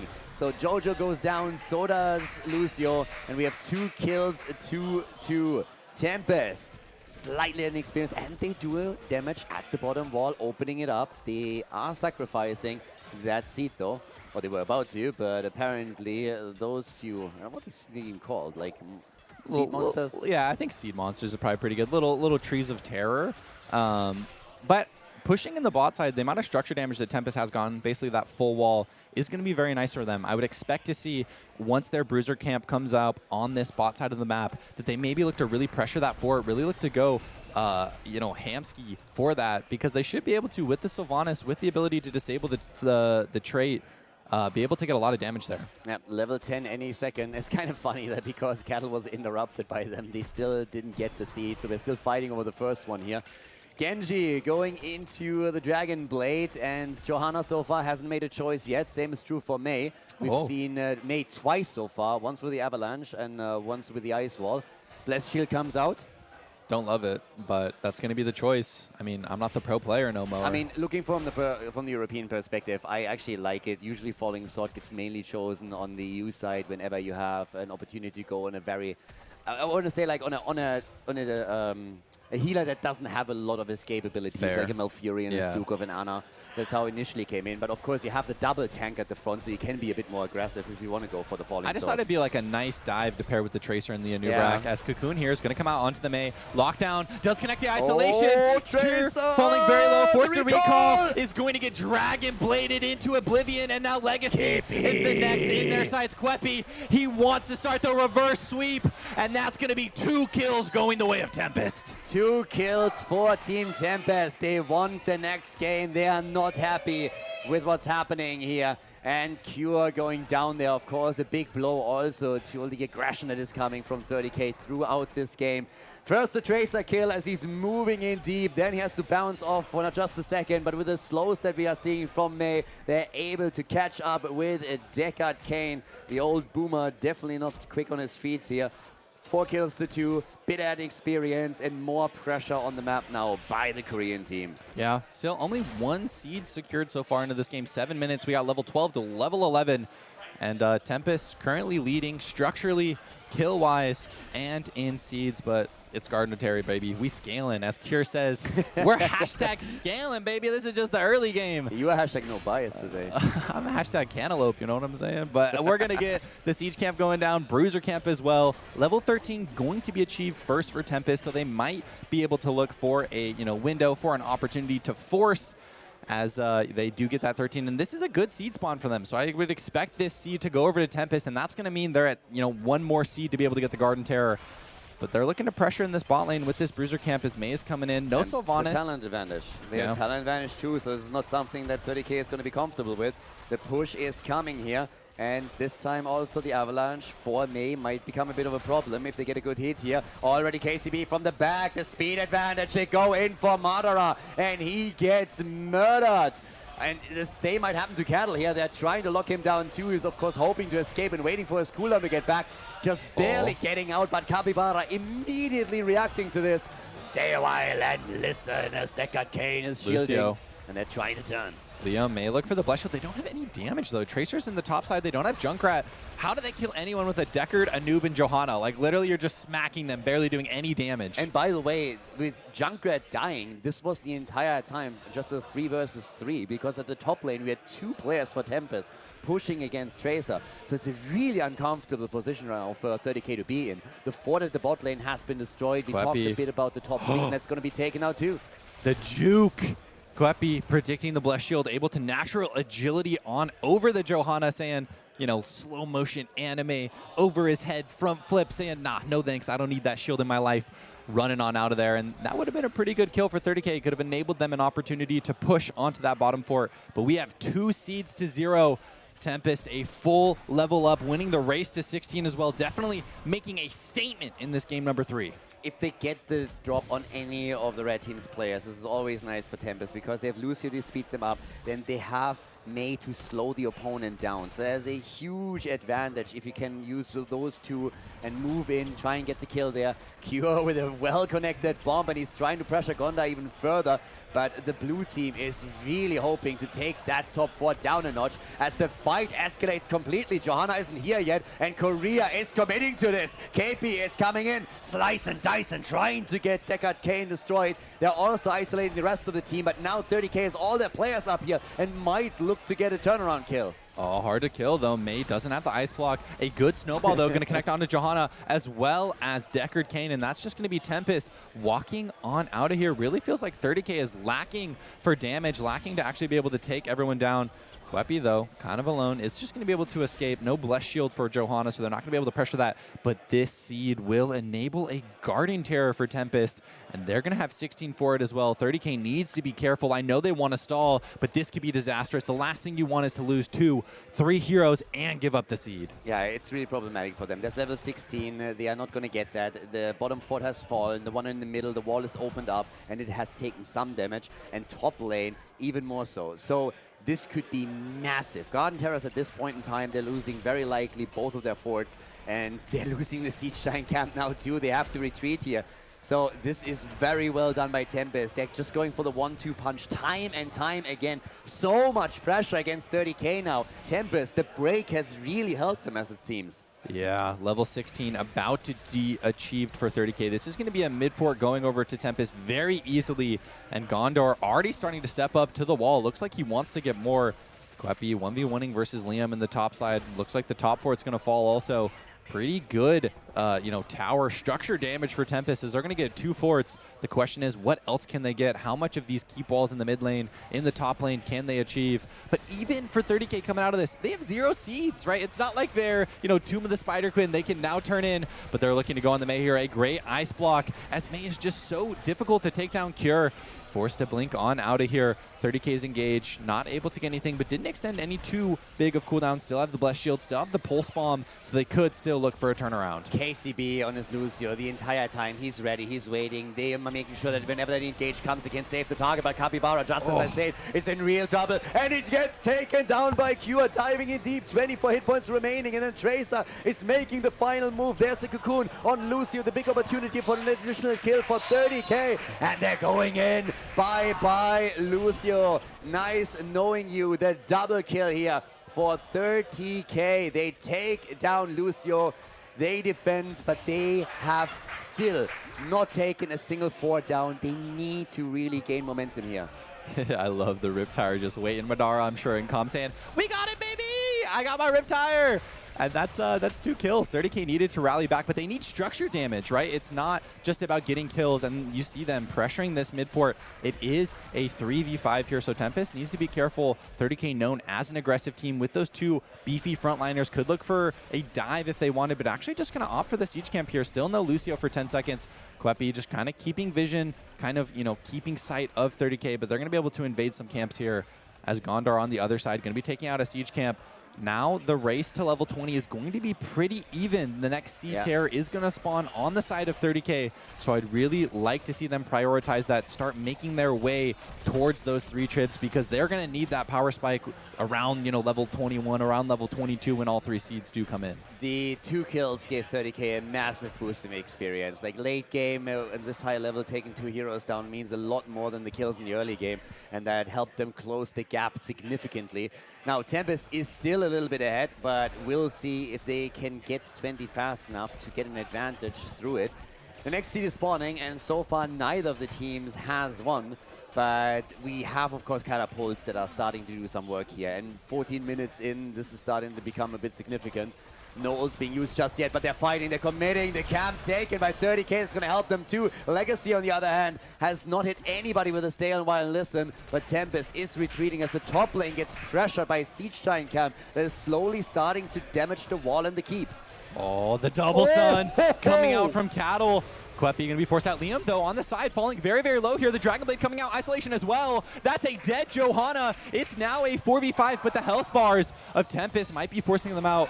As Sylvanas going in here, actually using the Unstoppable as well. They're looking for him. Legacy. The silence, the kill. Taggart Kane is down. And the Siege Giants still dropping the hit points on the keep. Tempest all of a sudden turning it up to 11 again.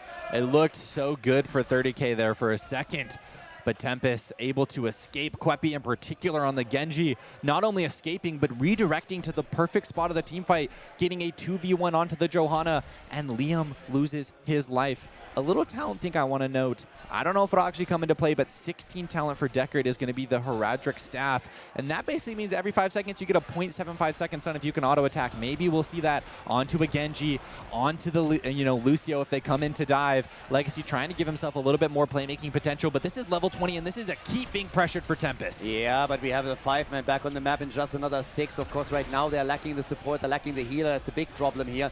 Cure trying to clear this up as quickly as he can, and he does a wonderful job. Top keep, mid keep, both have taken damage, and there's a big mercenary push coming through the bot lane that has to be dealt with as we see Tempest retreat. They still hold the level 20 advantage, and that gives them also the flash freeze now for Mei, so even more survivability here. But boy, oh boy, what a game. Now for 30k, the good thing is they haven't actually lost the keep yet.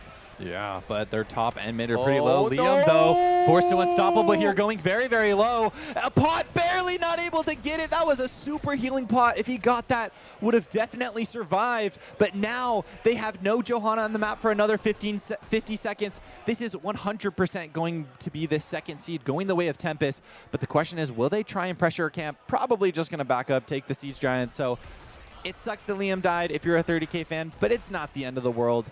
But if Tempest, as they're doing now, posturing towards bottom, I mean, I would like to see them maybe pressure a keep. Yeah, the problem is that Tempest now will have a second seed for free. So the next one, 30K, doesn't have an option anymore. They got to fight for it. Yeah. They cannot survive another Garden Terror wave. That's just not going to be a thing. They got 20 now on the other hand, and that is giving them a huge power spike too. With a rewind on a new Burak, the stuns are increasing, the bottomless flask is in for any stationary fight, and we got the total recall. So there's a lot of real powerful talents that they have. But the pressure continues. It's 7 seconds for Jojo. It's wild. Every single keep is taking damage, but none of them are being destroyed. Yeah, Madara doing a lot of damage with the endless nades and the cannonball. Provides them a lot of damage, a lot of, defense here. But one thing I want to know, level 20 for Genji is going to be that upgraded Dragon Blade. So that's something 30K is going to have to keep their eyes on. They do have a lot of beefy boys. They got a lot of frontliners, a lot of people that it's easy to get resets off of. So if they're not careful, Genji could completely clean up with this fight. And we've seen Kwepi showing up in these team fights. Khaldor, you called it. 30K has to fight for this Garden Terror, and it's spawning in 10 seconds. 30K does have the better position advantage, but if Tempest plays it slow, they're going to have Siege Giants in the middle. They're going to have Bruiser Camp in the bottom. They're going to have Siege Camp in the top. They have 3 waves pressuring into 30K. 30K needs a fast fight, and they need to win it. Yeah, they definitely need to take it here. They cannot afford losing this one. And look at those lanes. Every lane with cams, with catapults, pushing for keeps that are completely exposed here. Tempest in the driver's seat now. They can stall. They have time. They just need to interrupt. They can let those mercenary camps do the work as 30K is trying to lock one in for themselves. This is real tricky. The second that 30K, it seems like they do, the second that we're seeing Johanna on the minimap, Gonda is going to channel it and they give it up. Wow. 30K really thinking the objective doesn't matter at all. But again, it feels like twice they've tried to give up Seed Terrors to take Siege Camps, and twice they've lost them. This is going to hurt so much. They're going to lose their bot keep and mid. Oh my god, they might lose more. They need a kill. They need a kill to stop this. Gonda going deep, but cleansing this out. Great move by him. That one was absolutely fantastic. He survives. They keep doesn't. If he gets cocooned there, that would be such a problem for them. Well played by him. May. Second keep is down to May survives. Are you kidding me? Daka goes down. The core being attacked already by the Garden Terrors as Tempest is slowly starting to move back. 30K with the attempt at the defense here. The core is taking damage down to 81%, but they are able to pull it off. Wow.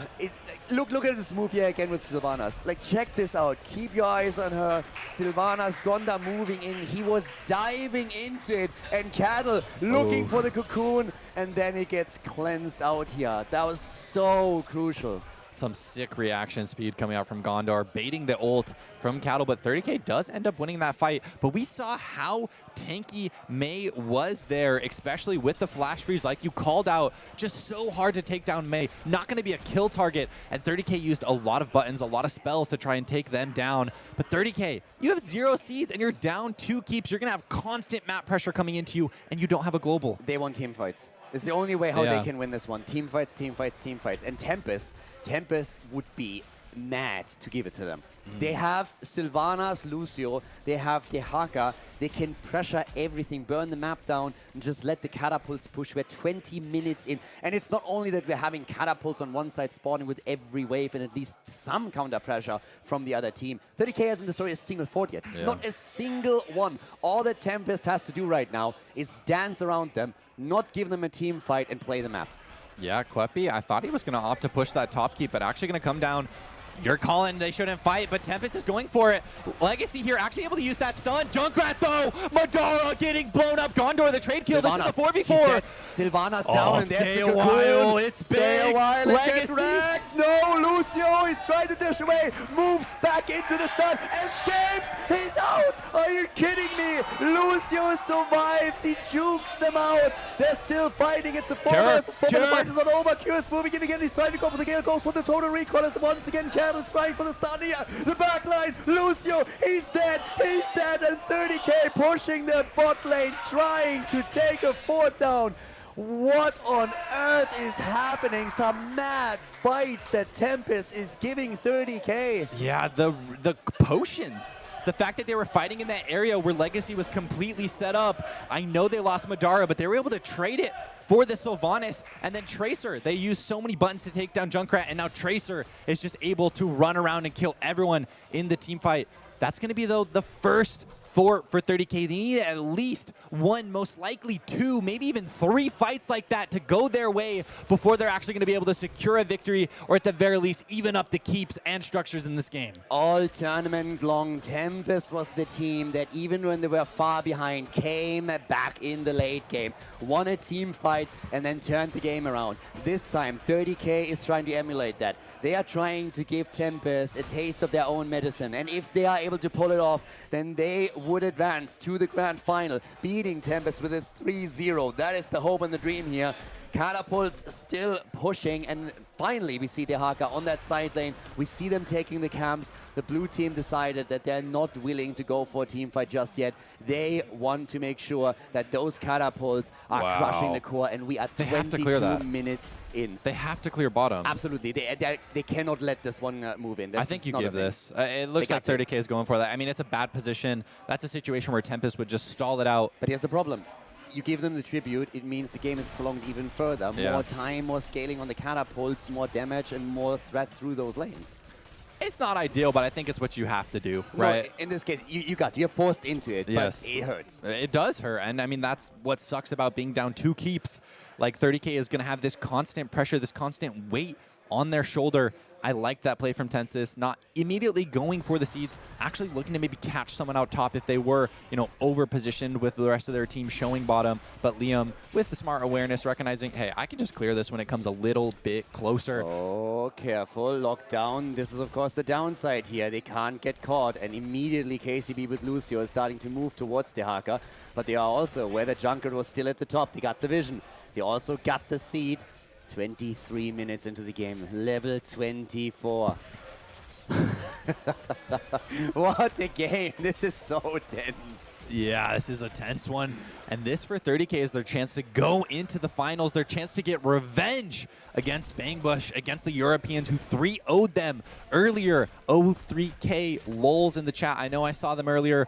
30k wants revenge. They want to take down Bangbush in the finals, but first they have to take down the Goliaths from Korea. They have to take down Tempest, and this is going to be their best shot. You don't want to let Tempest start to get some momentum. You don't want to let them get a game in the series and start that reverse sweep. Seed spawning again, and Dehaka, he's at the top, pushing it out a bit further. Sylvanas at the bottom of the map, already positioned. Dehaka has to be careful, and Lockdown is moving back as he should.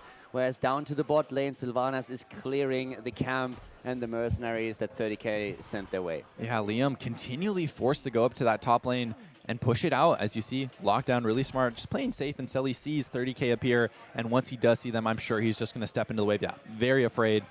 If he gets picked off here, that's disastrous for their team. But I bet 30k is going to show soon. And yeah, Lockdown's going to start stepping up here. I think if you're 30k, you have to step up. You have to take it quick.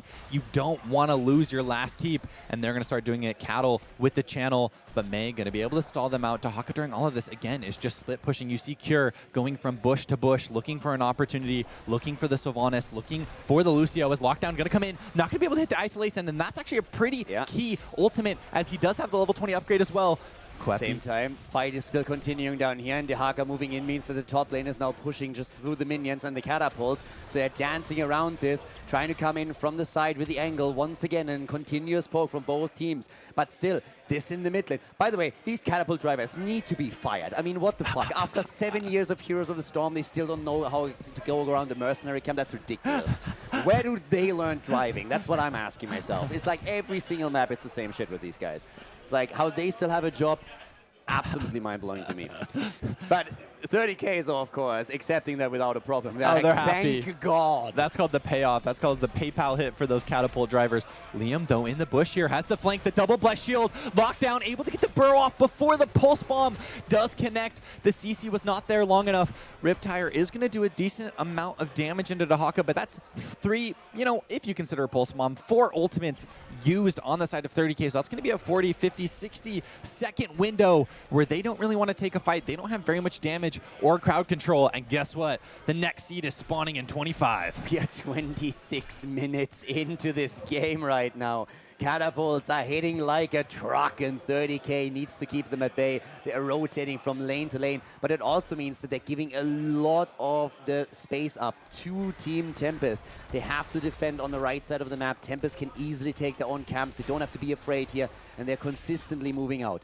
2 seeds in favor of the blue team, 1 for 30K. The next one, Tempest could let it slide. They have Genji at the bot lane this time, and he's pushing this out heavily. And all of 30K is at the top. All of them are at the top. They want to gather this as quickly as they can, but with a few interrupts, this bot lane could spell disaster for the North Americans. Dehaka's doing the siege camp as well. Gondor going for it. Is he going to be able to get it? He barely gets the stall in time, but I think that's going to be the last one that they get. Genji, one of their best stallers, was split pushing. Dehaka going to come in, though, immediately onto a trap. The silence, the boop over, though. I think if Madara was a bit more patient there, they could have maybe blown him up. As 30K, they recognize we're just full retreat. We got what we came for. We got what we wanted. We got that seed, and it's evened up 2-2. 30K, Tempest, whoever gets this next seed is gonna win it all, and it's in Tempest's favor positionally. It's insane, honestly. 30K, they just got the seed in the nick of time. If that gets another interrupt, then their bot lane is a real threat, and you might lose even more core points, and they're already down to 81%. Once that shield is gone, and you have Genji moving in together with that camp, then it's just pretty much over. But here they're trying to fight again. We haven't seen a kill in ages. 1 kill, 2 kills right now could turn the game completely and just end it. The seed is spawning, and the position couldn't be any worse for 30K. What a fast spawn. I felt like it immediately spawned after. Yes. Liam, is he can actually scout out the siege here? This could be a good fight for 30K. Lockdown, able to get the siege camp. They're looking for Kwepi, though. Does Bless Shield come out? Liam looking to posture, able to get it onto the Tracer. Oh, actually double silence, too. The Wailing Arrow, and it's so much trouble for Johanna, but she pops the D, and here comes the Avalanche. Tracer is out of the fight. Lehman is getting attacked. Johanna is in real trouble, is getting once again chased, but at the same time, Lockdown is also being claimed here. They're trying for the kill against Dehaka, but the drag saves him for another day. What a battle, what a fight! This is insane! The bot lane is pushing for the core. The core is losing its shield as we speak. Time is working in favor of Team Tempest. They go for the kill. They want it, they get it. Johanna is down, and Legacy. 30K is in trouble. Oh, Cure trying to salvage it, trying to save it for a team. 4v5. Legacy's been doing everything that he can to keep everyone alive, but he's going to lose his life. The old man has been slain, and with that, it seems like 30K's hopes and dreams in this third game as the core, it's falling 30%. 10%. GG. It's game. The Winions take it. North America loses map 3, and Korea is still in it to win it, putting a point onto the board. In a 29-minute slugfest, it went to the late game like Garden of Terror always does, and it felt like start to finish. That was Tempest in the driver's seat. You had 2 seeds taking the entire game for 30K, and that's it. Outside of that, they were pretty much just playing defensive, trying to clear up the waves. It was a hard one for them. They're still up in the series. They still can bounce back, but that one hurts. Yeah. That's a long game, and to lose it in the end, it's got to be rough. Yeah, it drains you. It's very draining, and you just had the break, right? You're going to have to get right back into another one. Yeah. You got to bounce back mentally. And, looking at the draft, they took the Anubrak and the Johanna, but it felt kind of rough for Liam. Didn't feel like he had as much impact as he normally does on the other ones. It was the Dehaka, the Sylvanas, and the Lucio, the side lane pressure, playing the map, really just forcing them here. There was no global on the side of 30K. Nothing that really helped them to quickly jump over, clear, and then go back. And they did a fantastic job for the longest time to deal with these side lanes. Every time they were forced into an objective fight, they decided it quickly, they pushed the opponent back, they took it, and they could fall back, defend the lanes before the minions and Winions reached the core. But it just takes one single time, and that at the end was a bit too much. The commitment to the fight prolonged it, and the Winions took it in the end. Well done by the Koreans, but this is only the first step. They avoided the first match point. Can they do it again? That's the big question now. And again, 30K looked strong. The Tracer might have not worked out for them in this particular game, but it is not. Well, this wasn't an easy victory for Tempest by no means at all. Yeah, and I don't know. I don't feel like it was necessarily the Tracer as to why they lost. I would look more towards that offlane pick. Just didn't feel like the Johanna was able to get as much pressure in comparison to the Dehaka. But a player on Tempest I really want to shout out, who I was critical of before, Kwepi in that game on the Genji had 0 deaths and was consistently out-trading Tracer, out-trading Cure, and that really was so pivotal to their win. Really felt like Kwepi was styling out in that game. He must have heard me on the broadcast, and I lit a fire under his booty, and now I regret it. Wait, is NA talking trash? All right, I'll show them. Guys, Sky Temple is going to be the next map. Players are setting up, but something that I also want to quickly shout out is that we have now on Twitter, we have a poll for you for the MVP. So the MVP vote is up if you go to Twitter at @HOTS_Inter. We have also a command in chat if you're watching this on Twitch right now, !MVP, that is going to give you the link directly. You can head over there and can participate in the poll and vote for your MVP in the tournament. We're currently in the losers bracket final, so definitely check that out, and we're going to crown the MVP after the grand final here today. So if you haven't done that yet, head over to Twitter at @HOTS_Inter or use !MVP in the Twitch chat.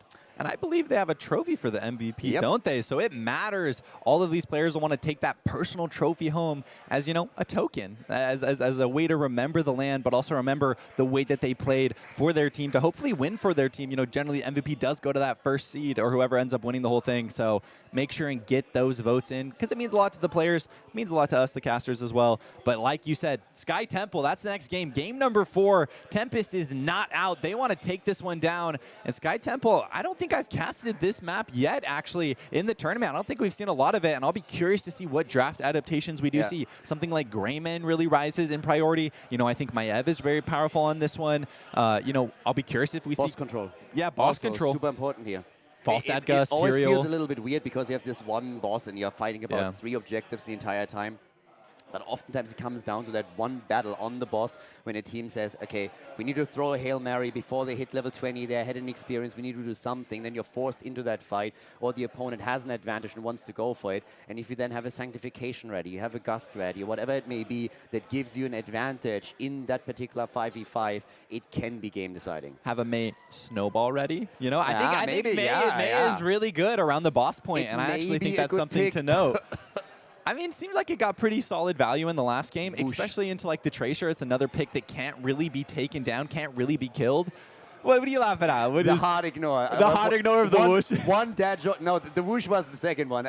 One dad joke after another. Michael just, they just like immediately, no chance. Nothing sticks. He's just like, no, I am not reacting to that shit, Khaldor. Yeah. Forget about it.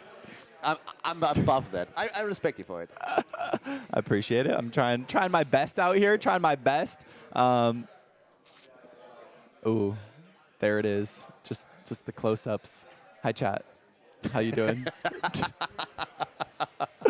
I believe they're doing pretty well. But yeah, it is time for game number 4, and I am hyped for it. One of the players currently at the bathroom, so another opportunity to quickly let all of you know, especially the people that just tuned in, that we have massive banners that I can actually show it again.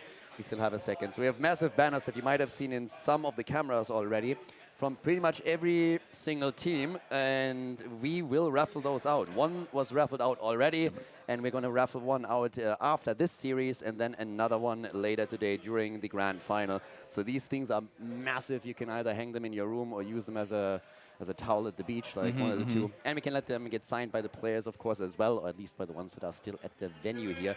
If you want to win that, just stick around a little bit longer. As I said before, people that have been supporting the stream the entire time, aka subscribers, they have a 10-fold higher chance to win one of these, but we're going to raffle that out amongst all of the active users in Twitch chat after the series. We're going to give you a bit of a heads up, of course, as well, so you can just go for the emote spam real quickly.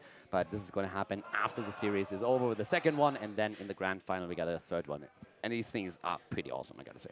They're really cool. Really, really cool. I'm going to get one too. I actually get a Tempest one. Oh, you get a Tempest one? Yeah. Who do I got to talk to get a 30K one? Yeah, I thought about like getting one for Washed Up, and I was like, yeah, on the one hand, I want a European team, but on the other hand, these are the guys that I see the most. Yeah, yeah. Tempest, the Koreans.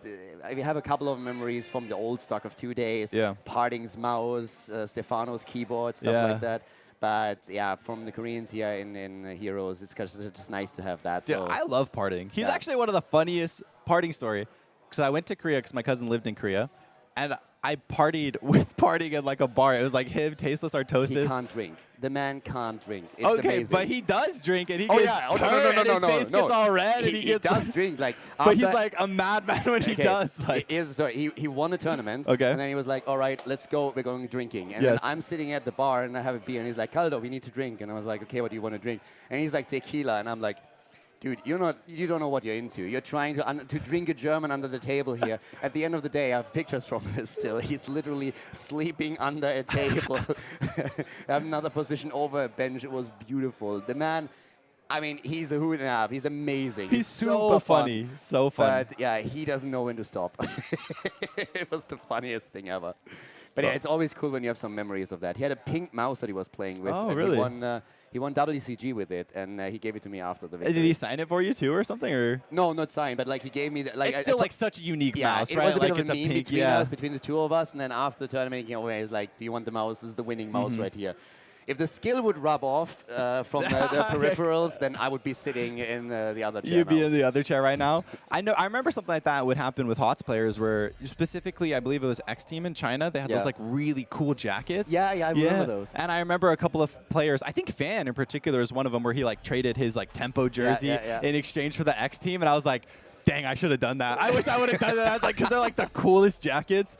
And so they looked amazing. I remember those too. And it's awesome for both sides, right? Being able to have a little bit of like paraphernalia to remind yourself of another region and to meet people from like different backgrounds. But we're getting into it. We've got game number 4, Tempest. Their back is up against the wall. If they lose this, they're on out. They want revenge. Both of these teams want revenge against Bangbush. They want to take down the Europeans in the finals. I gotta believe that this is a bit of a breather now, though, for Yeah. them. They already avoided at least one match point. You know that it's still 2 maps to go. They found themselves in the same situation against the Europeans earlier. So this is at least a step in the right direction, but it's not going to be easy, as we said. And there is a bit of draft adaptation coming from North America now. It's Sky Temple, and they looked at that Lucio and what he allowed Tempest to do on the last map. They just said, nah, this is not going to happen again. Diablo, we still want to get rid of him. We're not going to give that over to Capybara. But Lucio, let's get rid of him on this 4th map now and see if that is enough to claim victory in the best of 5. And Tempest with a bit of a draft adaptation as well. Probably a bit map-specific, but I'm sure it's a bit Liam-specific, taking away the Urel. When I talk about trademark Liam heroes, this is it, right? Known as, you know, one of the better, if not best Urels, at least in North America. You know, I think of Dayquaza as well when I think of really, really powerful Urel players. But Liam had made a name for himself, at least in solo queue on this hero, is very, very strong on it. I can't look at Urel and not immediately think Wooby. You think Wooby? Okay, unfortunately, not playing anymore, obviously, but it's still Wooby and his Dehak. Yeah, but that's every off-lane. Wooby is like best player world. Fair point, but still, his Urel was just ridiculous. I still remember Glorang picking Samuro into his Urel. Nightmares. And then going into the Blade Storm, and I was watching, I just started laughing when I saw the Blade Storm. I was like, good luck, dude. That's not going well for you. I remember that game. I remember North America getting destroyed in that game, and I just was like, what is happening? But back into this draft, Tempest, Rhaegar and Hogger, that's a lot of PvE power. They get, you know, through the Bruiser camp so quick. But 30K, they've got a pretty solid draft so far. They get the Blaze. They take away the Sylvanas as well. So they've got a lot of PvE pressure in their own right, especially when it comes to pushing power. And Blaze, you know, pretty good at clearing up those camps and also defending. So I like both these comps so far. I like Sylvanas a lot on Sky. Yeah. She is so good. If you can take a few structures down, even if it's just towers and gates, those objectives become so much stronger for you. So them having Sylvanas here, I like it a lot. I also like that Tempest bans Sergeant Hammer. Not necessarily because 30k is like super known to pick Sergeant Hammer, but they've experienced firsthand what can happen when you have Sylvanas and Hammer against you. And even if you win the game, it is just so absolutely Is it worth it? You know, even if you win the entire time. Even if you win, you lost. Exactly. It's just like, God, why me? Get me out. I don't want this anymore. This EU cancer. Ultralisk doing that one thing. I don't want to play versus Hammer no more. Sylvanas pushes at the other lane. Yeah. It's like, what do you react to first? It's just, no. So we got Genji banned out. I like that. Kwepi looked so strong on it last game. And, you know, with the Sylvanas and also the Johanna Blaze, like, you don't have a lot of great CC for the Genji. Going to be pretty hard for Blaze Stun to hit. You know, Bless Shield's going to be basically your only one from Johanna. As Capybara said, no longer going to be picking the Abathur. Oh, sexy. And Nubarak from the Koreans this time. We've seen it twice from the Europeans. Now it's Korea that comes in with a noob.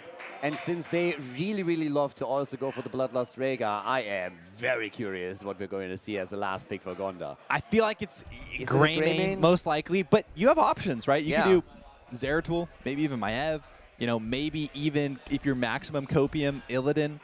You know, like, you got options. I mean, there's probably some other range damage dealers that you could do also.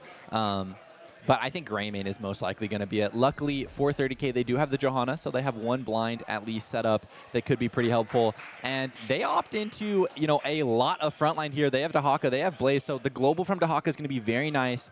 The nice thing about Cure, used to be an offlane player, right? So when you're picking up the Blaze with the Dahaka, you know, Cure is extremely flexible. He plays the melees, he plays the offlane. He can even play, you know, if you want to do a third tank, he can play something like an Imperius, plays the ranges as well. Lunara. Ooh. Okay, gotta admit, I didn't really see the Lunara coming out. I think it's because of the triple front line. I think they were probably Lots looking of at poke. Greymane. Yeah, exactly. Lots of pokes. And into Monk solo heal. I actually think they should be able to sustain up pretty well. But that is definitely going to make it super interesting. I don't think I've seen that particular Abathur pairing just yet. If you see Abathur, you're thinking Greymane. The double Greymane, him solo with the symbiote going in deep. But we get the Lunara instead, and they are trying to poke out that front line. But that is a pretty... I love Abathur. Abathur is one of my favorite characters. Whenever he gets played, it's awesome. He doesn't get a lot of play lately. He's not really a big part of the meta. And again, you want to pick what's strong, what wins. But they believe that this can help them here. And Abathur is very, very annoying. And he has Mule. Yeah. So depending on how, on Sky Temple in particular, so depending on how exactly you're attacking these structures, if it's only damage through temples, then you might have a chance to repair a whole lot of it with that Mule on level 7. Yeah, literally took the words out of my mouth. But we're getting into it, everyone. Ladies and gents, this is game number 4. And we've got on the left, in the blue, we've got Tempest. Team Tempest with KCB on Rhaegar. We got Gonda on Lunara, KP on Hogger in this 4th game of the series. We got Capybara with the Nubarak and Lockdown with Abathur as Team Tempest tries to equalize the score against the team in red. And we've got 30k in red, the North American Dream Team, baby. We got Cure on Dahaka. We've got Madara playing Sylvanas, Blaze being played by Liam, Cattle on the Johanna, and Legacy going to be punching out your face, Tempest, with the Karazim. Karazim, the solo support for 30k. They're setting up at the bottom of the map. Up top side, we got the 2 solo laners. And here comes the Sylvanas push. Capybara already with the assist of the symbiote is saying hello, but they are not deterred at all. They're still going for it, dropping it down to half HP. Nicely done by 30k. A little bit of an advantage in the early game when you play with Sylvanas. You tend to go for that push against one of the towers and just see if you can drop it completely, but at least you want to damage it. Oh, Gondar needs to be careful here.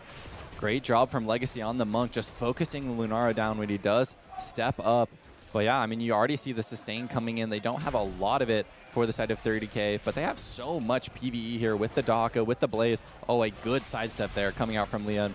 Able to not get hit by the Burrow. Gondar, though, needs to be careful again on the Lunara. I think that 30K so far, at least Legacy, is doing a great job at focusing this Lunara. If Gondor is pressured, if Gondor is not able to push out damage, Tempest is definitely going to be lacking damage, because most of the time Hogger's going to be split pushing, and that's your other big damage dealer. As Liam coming in here looking for the Blaze, a great cleanse coming out from Rhaegar. Cure though as well, burrowing in, able to get the Anubarak. I don't know if they have enough follow-up damage. I think you just go for the Siege Giants, and that's what they're going to do. They want the camp, and Hogger in the meantime has gone for the Bruiser camp, so they steal this away, and they're very aggressive with their posturing right now. Since also Abathar is currently lacking the 5th hit point bar in those big fights, since Ultimate Illusion is just kicking in on level 10. They are doing their best here to control the map, and they're using Sylvana so well right now. A quick rotation of the bot lane, bit more damage, and as I said earlier, every damage point that you can dish out against structures without the help of the temples is so important here, because it means that eventually you can win the game by simply trading temples with the opponent. Level 4 achieved by both teams. We're going to see the temple phase spawning in about 30 seconds. 30K will still have the night camp that they can take out, as they're going to be, you know, getting their sieges right now. Luckily, we have Cure on the Dahaka, rotating up towards the top side, trying to help out Liam. Liam is very low here, going to want to reset before this temple phase, but also is a lot of their camp damage when it comes to those bruisers. So Kwepi on that Hogger with that bruiser camp was able to get a lot down, and now if Tempest is able to get this top temple, it could be a fort push for them. So that's something that I would expect 30K to really prioritize going for that top temple. Yeah, one of the things that Tempest is going to wait for is definitely these level 10 abilities. This is where the real power spike hits with the Bloodlust that we once again expect from Rhaegar. It has been the Korean standard so far with that hero. They love to get that movement speed and to go for a hard engage, and with the help of Abathar, they can of course enhance that even further, especially after the Ultimate Evolution kicks in. But here in the early game, 30K with the camp, they're pushing through the top. The temples are both up, and the teams are going to be looking for those shots and for that initial damage. Yeah, 30K with the Bruiser camp, going to be pressuring. Also have Dahaka with the global. The nice thing about Blaze is he can stand on mid. So since they have 3 frontliners, they have a lot of good people that can, you know, stand on the temples, kind of fight toe-to-toe into Tempest. As it looks like Tempest, like I mentioned, is going to be prioritizing this top one. They want to be able to get that fort, but 30K's done a good job already getting a decent number of shots. You're looking for that drag. Oh, Kwepi. Get anything, but they're moving in for Hogger, and they take him down. Level 7 in the hands of 30K. They get the kill, they get the advantage. They're looking for Rhaegar. They can't take him down before he goes to the fountain. Abathar with a body soak at the bottom of the map, out on the lane. And level 7 now also finally kicking in for Team Tempest, but the first blood in this 4th game goes to the North American team. Legacy throwing some damage into the Anubarak. Dahaka going to be able to secure the rest of those top shots. Looks like Sylvanas wants to pressure that fort. You have to finish it off. They do have Mule now picked up for the Abathar, so if they're not able to finish this fort, as you see Abathar trying to shield it up, really trying to keep that alive, if they are able to Mule it and keep it alive, oh, it's barely, literally a sliver of health. Nothing. Oh, There's no hit points left on that thing. Cure wants to move in for it. If Abathar gets the Mule up again, then they can definitely try to keep that in play. But look at Blaze. He's rotating. He's like, yeah, not going to happen. No. Yeah. You see? Okay, nice. Yeah, burns down. Good. Job well done. They are fully aware that Abathar is going to repair this thing back up if he gets an opportunity. So that was big. And it's the first fort destroyed, whereas 30K has not lost theirs yet. Yeah, but with Abathar compositions, the big power spike you're looking for is level 10. Ultimate Evolution is very strong. Liam not going to be able to get the charge, but Tempest, you know, they kind of expected to lose the early game. Yes, you wanted to try and keep that fort alive, and especially if you can start muling it over and over again, it's so powerful, but you're still in an okay spot. Once you hit level 10, that's when your comp is going to get a lot more powerful. You're going to get a lot more damage coming in with either double Lunara, maybe double Hogger, maybe double Anubarak if you want more CC, and with the Bloodlust pairing, it's going to be a lot to handle for 30K. The important part is also that they're an even experience with 30K. So if you want to punish an Abathar composition, oftentimes teams are trying to get a bit ahead, hit that early level 10, and then play around that and push the agenda even further, especially if you have Dahaka coming in. But now they're doing fairly well here. Hogger is still up at the top, but 30K comes in with a 5-man. Capybara jumping out. Ooh. Nicely done by KCB. That was dangerous for the frontliner. A beautiful cleanse from the Rhaegar. Level 10 has now been achieved for 30K. Pretty standard ultimates. 7-sided for the Monk. I assumed it was going to be that, so I feel like their composition is going to be looking to blow up this Anubrak over and over again. They have a lot of CC chain for them, as well as the 7-sided.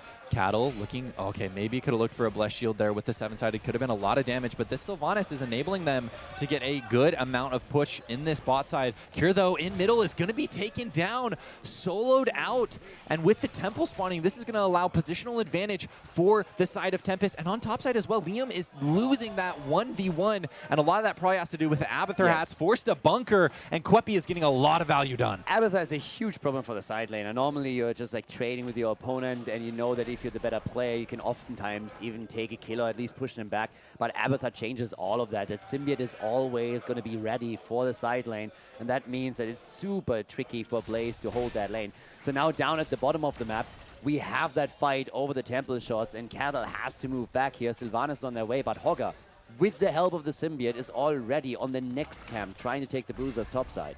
And that is going to allow, if Kweppy stays up here, which I would, okay, Kweppy is going to start rotating down. I thought he was just going to pressure the fort, but now Cure, Dahaka is going to be put in this position, or if he burrows, their fort's going to be pressured. Sylvanas. But 30K actually able to get a lot of the shots right now. They're looking for the Sylv, but during all of this, 30K's stepping on the, shrine and able to actually pressure this fort down really hard. Wow, Kweppy with the sick mechanics, able to stop the Blaze stun. That was important. Madara Chia over here using his kick again, and making sure that he's moving out before the rest of the team moves in to take him on. But here comes that 5 versus 5. Abathur is ready. The stun is out. Hogger might be in trouble, but the Ancestral keeps him alive. This time, no Bloodlust. Instead, a noob is blown up. The Blessed Shield from Cattle. Beautiful. And what Kweppy. a hit, what a kill. And it's a double, baby. That's a they boss. go for the full triple, and the boss is right there. Oh, no, they don't even care about the boss. They're going to go straight for the mid fort, prioritizing Sylvanas. structure. I like this. I was wrong as far as shot calls went. This is a really smart heads-up play from 30K, recognizing, you know what, structures are way more important than being able to get a boss, but that beautiful Blessed Shield That was from amazing. Cattle enables them to get 2 more kills, which allows them to get this fort, and they're going to take the siege camp to boot. Luckily, Talking about forts. yeah, that's what I was going to say. Saving grace for Tempest is that they do get a lot of damage, maybe able to even finish off this top fort, but it's still a rough situation from them. They've lost all 3 of their outer forts, and Sky Temple is all about structures. And they're heavily adding experience, of course, which really matters at this point. We have level 13. They have the talent, and Tempest is trying to just simply reset over here. They get their own level 13s just in time for the next potential fight, but structurally, they've lost every single fort here. This is one of those situations where eventually they will have to either try to force a team fight or really force the boss here. I mean, this is getting real problematic. If you're losing this many forts this quickly, Temples are going to murder you. 30K opting to take out their Bruiser camp here. Going to be a decent amount of pressure. Tempest, recognizing that they're probably doing that, deciding to pressure into the bot side. But Tempest is really the one that is feeling a bit of the timer, is feeling the pressure, as 30K is currently in the driver's seat, in the lead. And with the Dahaka split pushing, soaking closer and closer to 16, I think this pacing is good for 30K, and Tempest is starting to feel that pressure, starting feeling the weight of having to force something, having to get something going before 30K hits level 16. 1 level missing, 4 kills to 1, and Tempest is in real trouble. Not only on the map, but this is, of course, match point number 2 for 30K. They want to move on to the grand final and face off against Europe, face off against the Bang Bush. Tempest, able to win the 3rd map and put a point onto the board, has hopes of forcing the 5th and final map of this series in the losers bracket final, but things are really, really tough for them right now. They need a big team fight, and they need to win it, but the Temples are activating, and there's a global available for 30K that is already taking position at the top lane. If they can go for the double Temple here, this would definitely start to damage the keeps themselves, and Tempest cannot allow them. They have to eventually force the fight. Yeah, but it's hard because you force on one side. Now that Hogger shows on top, Cure, we heard him yelling literally in the crowd. He's saying, go, go, go, go, go, because they got a 4v5 down on the bot side. They have a level 16 advantage, but Cure just going to be waiting out here. So Tempest opting to trade on the Temple. Cure does need to be a little bit careful, could be taken out. But if you're the side of 30K, okay, they're now starting up the boss here with Hogger on the top side. Boss going down to about half. 30K with the decisive call. 16. Hogger's just barely now rotating down. 16. This looks like a free boss for 30K. Has a to be. beautiful shot calling decision coming out. Wow. Yeah, They got level 16, they moved their Haka down to the bottom of the map, and Tempest realizes we cannot fight this. First of all, it's a 4 versus 5. Second of all, we don't have a level 16 talent. If we commit Sudoku here and come straight in and die on the boss, then it's all over. So nice call by 30k, beautiful call by them in fact. And they can fall back down to the bottom temple now and take, of course, even more hit points off that wall. And this might be the first keep of the game. Yeah, and since they have the bottom temple as well, that keep wall is gone. You see the mule coming down. Tempest does not want to lose this keep, but 30k, they're going to lay down all the pressure that they can. This is a 16-16 team fight, though. If 30k overextends a bit, they could lose their lead as the mule is coming out. The boss trying to do a little bit of damage. I think it's going to be enough as the boss is going to be taking it down. 1 hit, 2 hit, it's going to be close. It's going to be taken down, and that's the first keep falling in favor of 30k. Tempest is falling farther and farther behind. The only thing they can do here is force a fight. And the boss has been taken off the board, so they can't force it around the boss here. That was such a smart move by 30k. Not only because they got the boss for themselves, but also they took one possible piece away from Tempest that the Korean team could have used to force a team fight.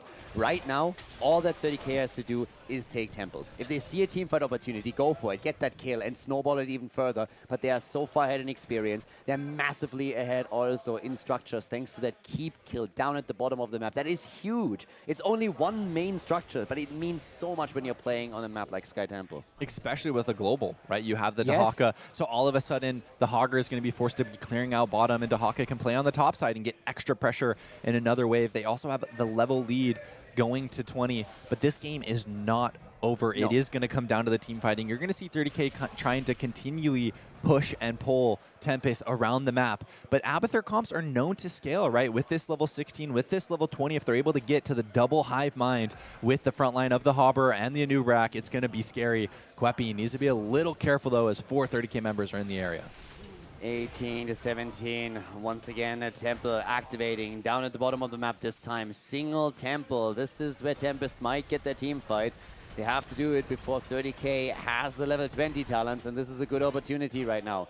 Can Lunara poke him down slowly? Can they get that damage connected? They opted for her. We didn't expect her. They pair her off with an Abathur, and now Abathur in the mid lane, sending those beetles out. But look at Cure, he's on the Haka. We had him already once with Falstad deciding the game in favor of 30k by simply split pushing. And he's trying to do a similar thing here. Always ready to move down to the bottom of the map. But they know how many heroes there are. So they know there's only 4 at this point bot side. Abathur is there, and the push is happening. Cure is going to get mad value. The flank, though, from Kwepi, waiting patiently in this bush, waiting for 30k to step up. Level 20 is about half a level away. Kwepi now starting to channel the back, recognizing that Dahaka is going to continue pushing. Okay, just unsure, indecision. Really wants to force before level 20 is achieved. Kwepi, though, in the bush, now starting to poke out, maybe looking for cattle. The temple has been finished off, but during all of this, level 20's hit for 30k, and Cure is continuing to pressure this top keep, continuing to lay down the damage. They should be able to save it, though. They have an Uberak back already. Cure needs to retreat, and he needs to do it quickly. If he gets hit by a Cocoon, Khaldor, he can't be forced in a fight. He's dead. Cure should be dead here. They should be able to take him. There's no way he gets out of this. Not with Cocoon being available too. The stuns are happening. Bye-bye, baby. Cure is gone, and that is huge. The mule can repair the top keep, and now they have a half level until they can soak level 20. And then during that time frame, 30k has only 4 heroes on the map. This feels like an even game to me. I know 30k has a keep an advantage, but it's going to come down to a level 20 to level 20 team fight over these next 2 shrines. Whoever wins that fight is going to be taking the victory in this game, number 4. And they've got double Hive Mind coming up. They have upgraded Ancestral for Tempest. I think this level 20 power spike is big for them. You know I'm a 30k stan. You know I want to see my North American boys win, but this is a scary team fight situation coming up. But I gotta say, that was pretty meh. That threw a lot of the advantages away that they had. Giving the Temple up, I really don't mind because they get top lane value from Cure as he pushes. It might not be a one-to-one trade, but it's definitely enough to keep them in the lead. But then he needs to retreat a bit sooner. And him dying there means they couldn't capitalize on the level 20 at all, whatsoever. That window was just gone. And now Tempest is on 20 themselves. They have the tools to repair the top keep. And all of a sudden, as you said, all of a sudden it's an even game. It shouldn't have been like this. But Tempest, they saw an opportunity. They moved in. They swarmed Cure. They took him down. Now the boss is back up. And all of a sudden, this game is wide open. anyone's game here. And Tempest, you know they want it. You can feel it. 30K as well, though. Both of these teams want revenge in the finals against the Europeans. As 30K going to be starting up to their siege camp. Kwepi, though, coming in on the flank here.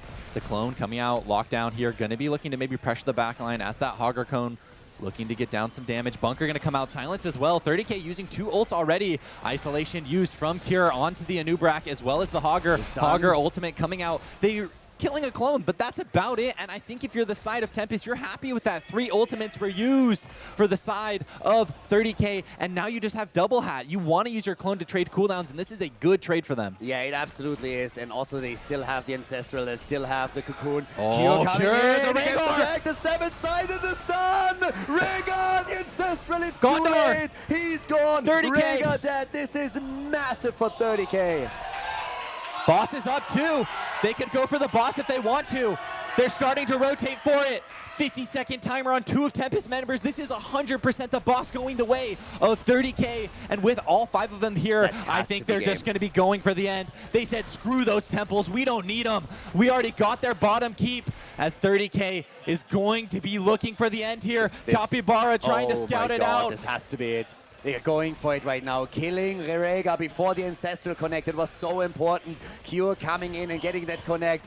Absolutely priceless. Right now, 30K, the pain train, it's coming. It's headed for the core. It's headed for the heart of Korea as Tempest is about to lose the best of 5 series. 30K with the boss and the 5-man is going for it. And this has to be it. This is gonna be game. What an amazing run from 30K. They are able to take Tempest down. They're doing it. They kill Anubrak. They kill the core. A 3-1 victory. 30K goes through the win up to the grand final to face off against Europe. Finals, here we come, baby. The NA's coming for Bangbush. They want the revenge. They got 0-3'd yesterday. All right, was it 2 days ago? 2 days ago. They got 0-3'd by Bangbush. And they at least want to take a map They today. at least want 1, baby. That's all we need. Really? Nah, that's a big cap. We're going for the dub, and we're going to try and take down Bangbush. And we looked pretty dominant versus Tempest. All I'm going to say, we 3-1'd them. You 3-2'd them. Math doesn't lie. NA better than EU. We'll really see in the finals. Though. Beautifully played by both teams. Yeah, I really like that draft adaptation from 30K, though. Just opting into the Dahaka, going for 3 frontliners. I think on Sky Temple it's so good because then you have a lot of tanky bodies that can stand on the temple but also soak and play the map pretty beautiful. Outside of Cure's blunder there, I think they played that map really well.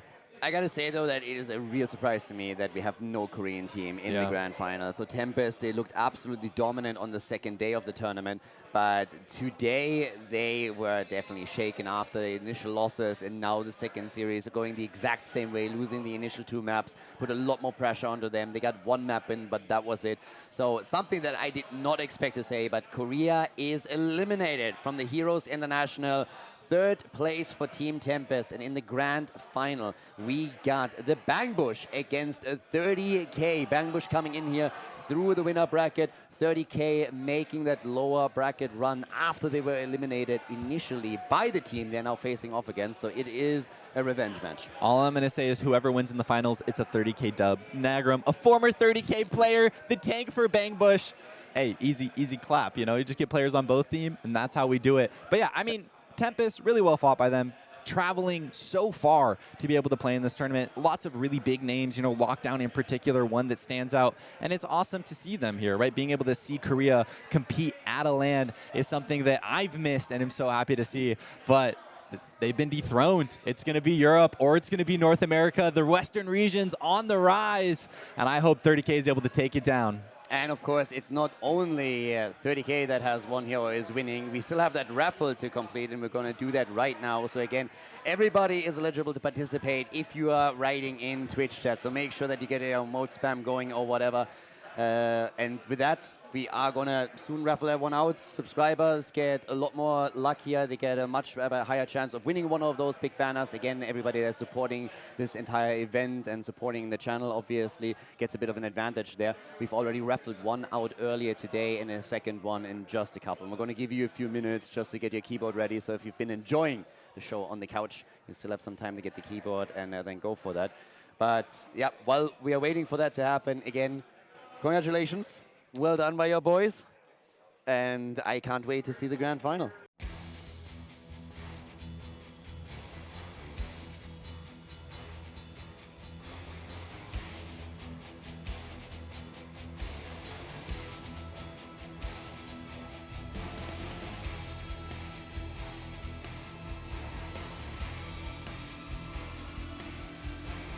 Thank you everybody for watching the video today. I hope that you enjoyed the show and the commentary. And keep in mind that the spoiler protection that is going to run for the rest of the video is made possible by all the support on patreon.com. So guys, if you want to support my work, if you want to help me start new projects and keep the spoiler protection in place, please consider heading over to patreon.com/Khaldor. There's also a link in the YouTube description, and check that out. Thanks in advance, and see you guys next time with more esports coverage here on Khaldor TV. Have a great day.